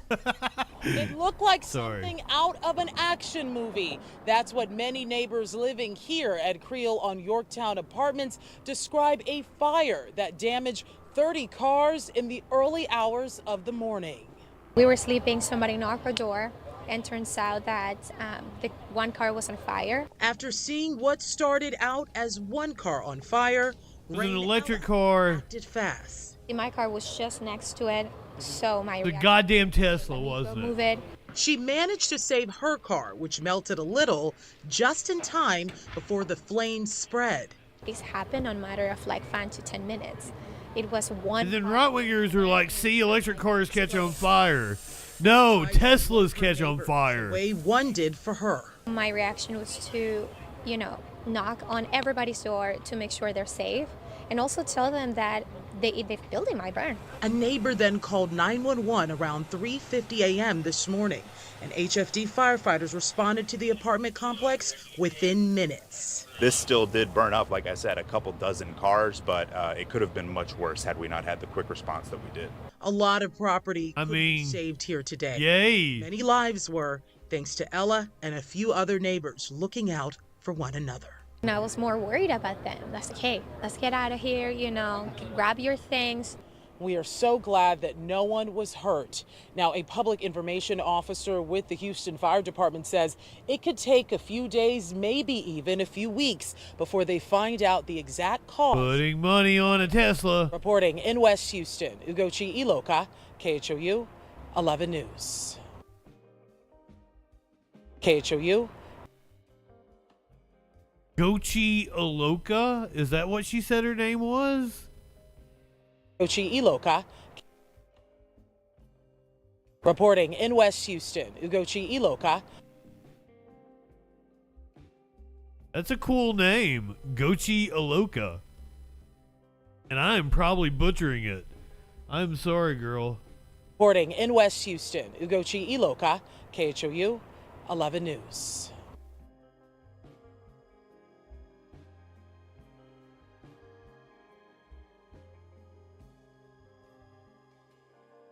We did trains, we did cars. So, gotta do the trifecta, right? Let's go down to Nochi. Yeah, thank you for the resub. Holy shit! Planes, trains, and automobiles. A small plane crash left one person dead, another injured. This took place in Savannah. That plane crashing around 9:45 last night on East 66th Street. That's about 3 miles from the city's historic landmark district. The plane's pilot was killed and a passenger suffered minor injuries. No one on the ground was hurt here. The FAA is investigating the cause.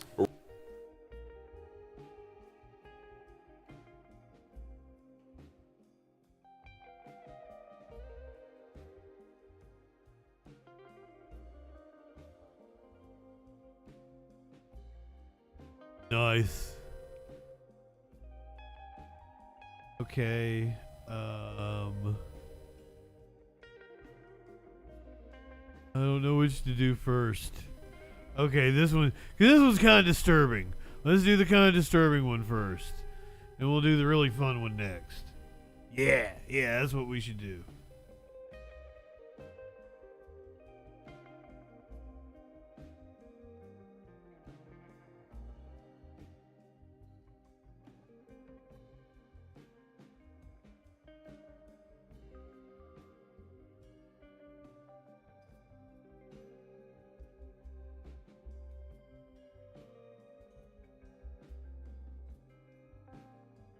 So apparently, Kanye West told Bianca Censori that he wanted to fuck her mom while she watched. You take your 33 Oh, and third wrong chance. one. Minus my 25. Sorry, Scott Steiner. You live in sexual anarchy? Yes, apparently he got married to Bianca Censori. That woman. Bianca Censori's mom, Alexandra, is refusing to engage in rumors about her son-in-law, Kanye West, even if one piece of gossip involves her.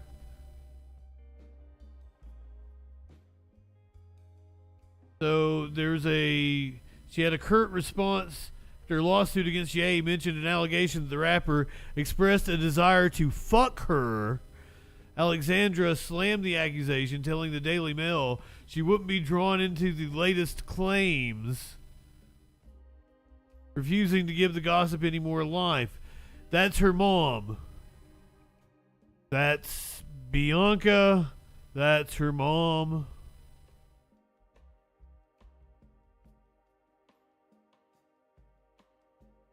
he always made her wear really revealing outfits. Lauren first filed her lawsuit against Ye in June and claimed the rapper had fired her after sending not safe for work texts and videos. In her lawsuit, Lauren claims Ye sent her a screenshot of a conversation between himself and his wife Bianca, in which, according to the Mail, he allegedly wrote, "I want to fuck your mom," before she leaves. Ye then asked Lauren if she would have asked Bianca if she wanted to watch him fuck your mom. So that's the assistant. And apparently she got possibly raped at a Diddy party. In addition to those claims, Lauren accused Ye of drugging her during a studio session co-hosted by Diddy, who is currently in prison ahead of his sex trafficking trial. Lauren says she has no memory of the evening, but that Kanye later told her they did hook up. Lauren has sued Ye for breach of contract, sexual harassment, wrongful termination, and a hostile work environment. Efforts to reach Kanye were unsuccessful. Bianca should fuck Ye's dad. Most celebrities are indeed gross. That's true. I will absolutely give you that one. All right, here is the main event of the night. Other than, Live Music Monday, which is coming up directly after this. This is, I'm not even going to tell you. It's body cam footage, or I think we got dash cam footage, and body cam footage. No, it's all dash cam. I'm not even going to tell you what happens. You're going to go in raw. Here we go. The audio's kicked in.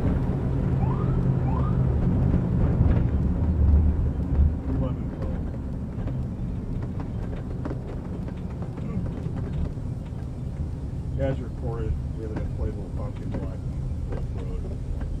I'll be out.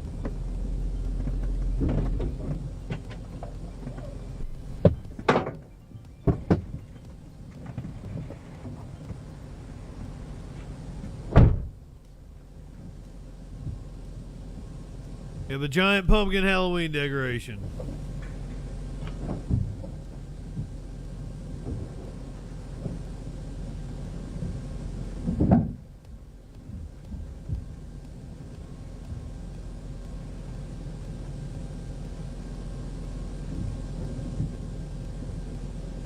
Saw.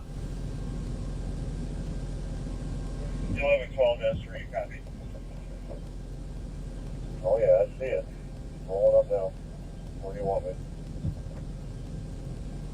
Just come out right up here with me. This thing's gonna be tough to move. Attack of the Pumpkin People. I'm getting you in that Halloween mood. Is it time to put up the Halloween decorations? What says the chat? If we're not doing election graphics, should it be the Halloween decorations?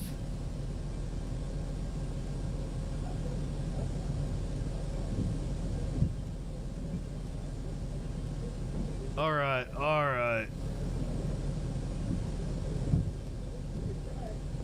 Well, I'm in on the stream. Like today is the anti-Columbus decorations. It's pastime. No, I usually wait until about 2 weeks out. That's what I do, and then I wait about 2 weeks out on Christmas as well. I don't want you get you get sick of the Halloween graphics.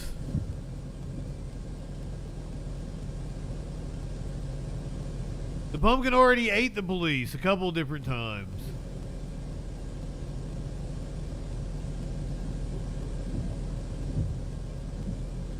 I feel like it's close enough now that I can get away with putting up the Halloween graphics. We'll have the pumpkin troll. I need to get the pumpkin troll emote for you guys.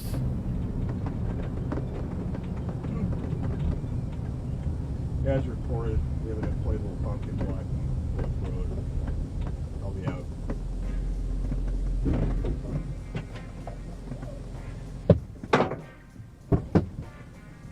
Oh, I am so sick of Christmas. Or I'm sick of Christmas shit already. And I like the Christmas opening. If you guys have never seen the Christmas opening, this is amazing. I think the Christmas opening might be my favorite.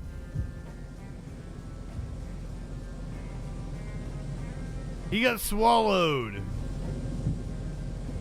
That is a huge fucking Halloween decoration. You'll have a 12S street copy. That is unruly large. Oh yeah, I see it. Rolling up now. It's like 2 stories high. Just come over after the Just stab the thing. Georgie, thank you for the resub. Has it just been 5 months? It's about how long I've been back on Twitch.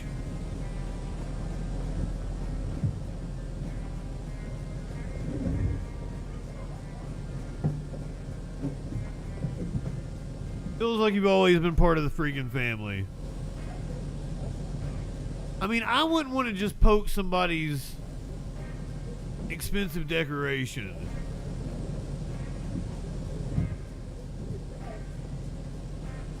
We're totally gonna do Christmas specials when we get closer to Christmas.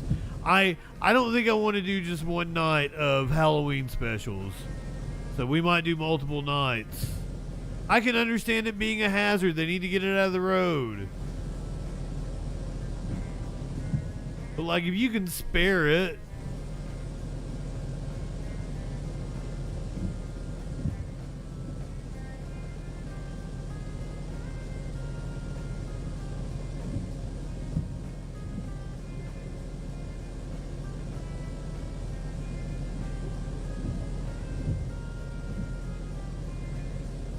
Those things are fucking expensive.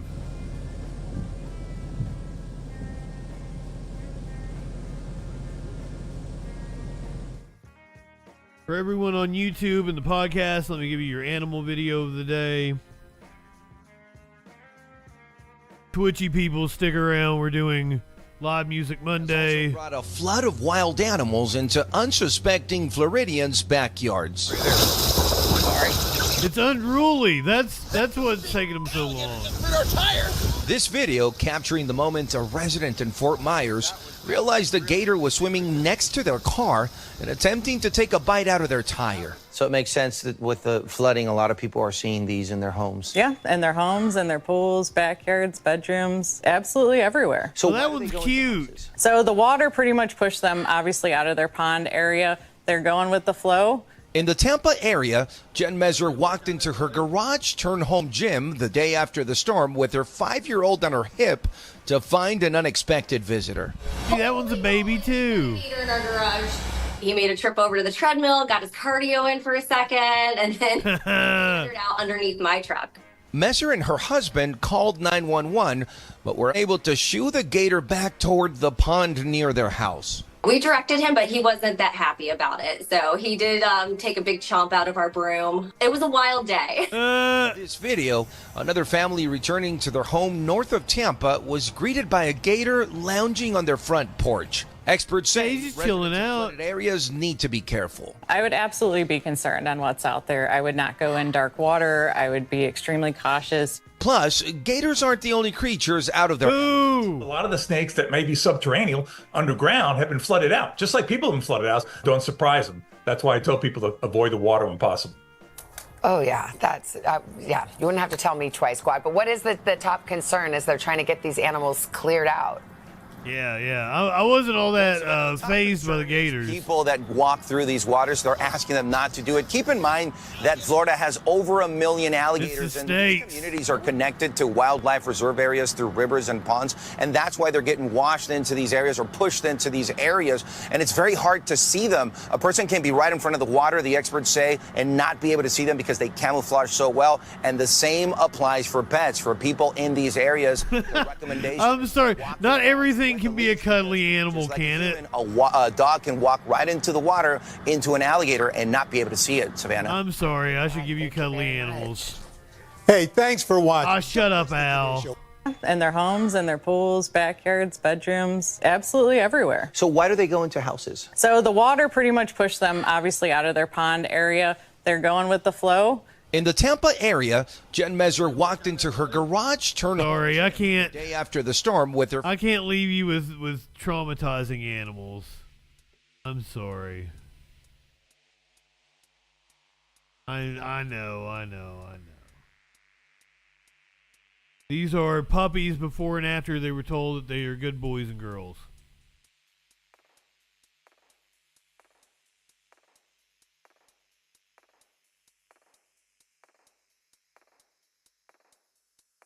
You're watching on YouTube, listening to the podcast. We're going to say goodbye to you. Twitch people, we're going to go do Live Music Monday. We're doing Halloween acts for the rest of the month. Many good ones on the list that I've never watched. ICP. I've added Slipknot to the list. We might do Mushroom Head. Tonight we're doing Kiss and Marilyn Manson, because Marilyn Manson's in the news.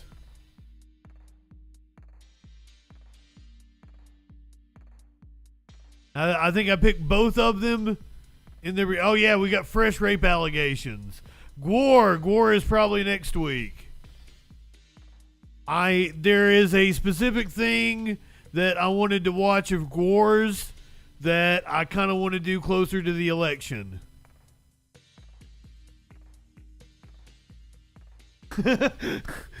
If you guys know what I'm talking about, you kind of understand it. Like, I almost did Gore tonight. I'm really looking forward to Gore. But if you know what I'm talking about, you're like, yeah, save that for a little closer to the election. That would be cool. I can't wait for it. All right, so if you're on YouTube or listening to the podcast, we're going to say goodbye to you guys. Don't forget, tomorrow night we're doing the Senate debate in Texas between Ted Cruz and Colin Allred. I think we're coming on at 7 o'clock. It might be a little earlier. I don't know if I've checked the time of the debate yet. But to everyone on YouTube, podcast, go ahead, light one up, tip one back. It's all right to have a little fun before we hit the sack. I'm JustinFREAKIN. We'll see you tomorrow night for the Texas Senate debate.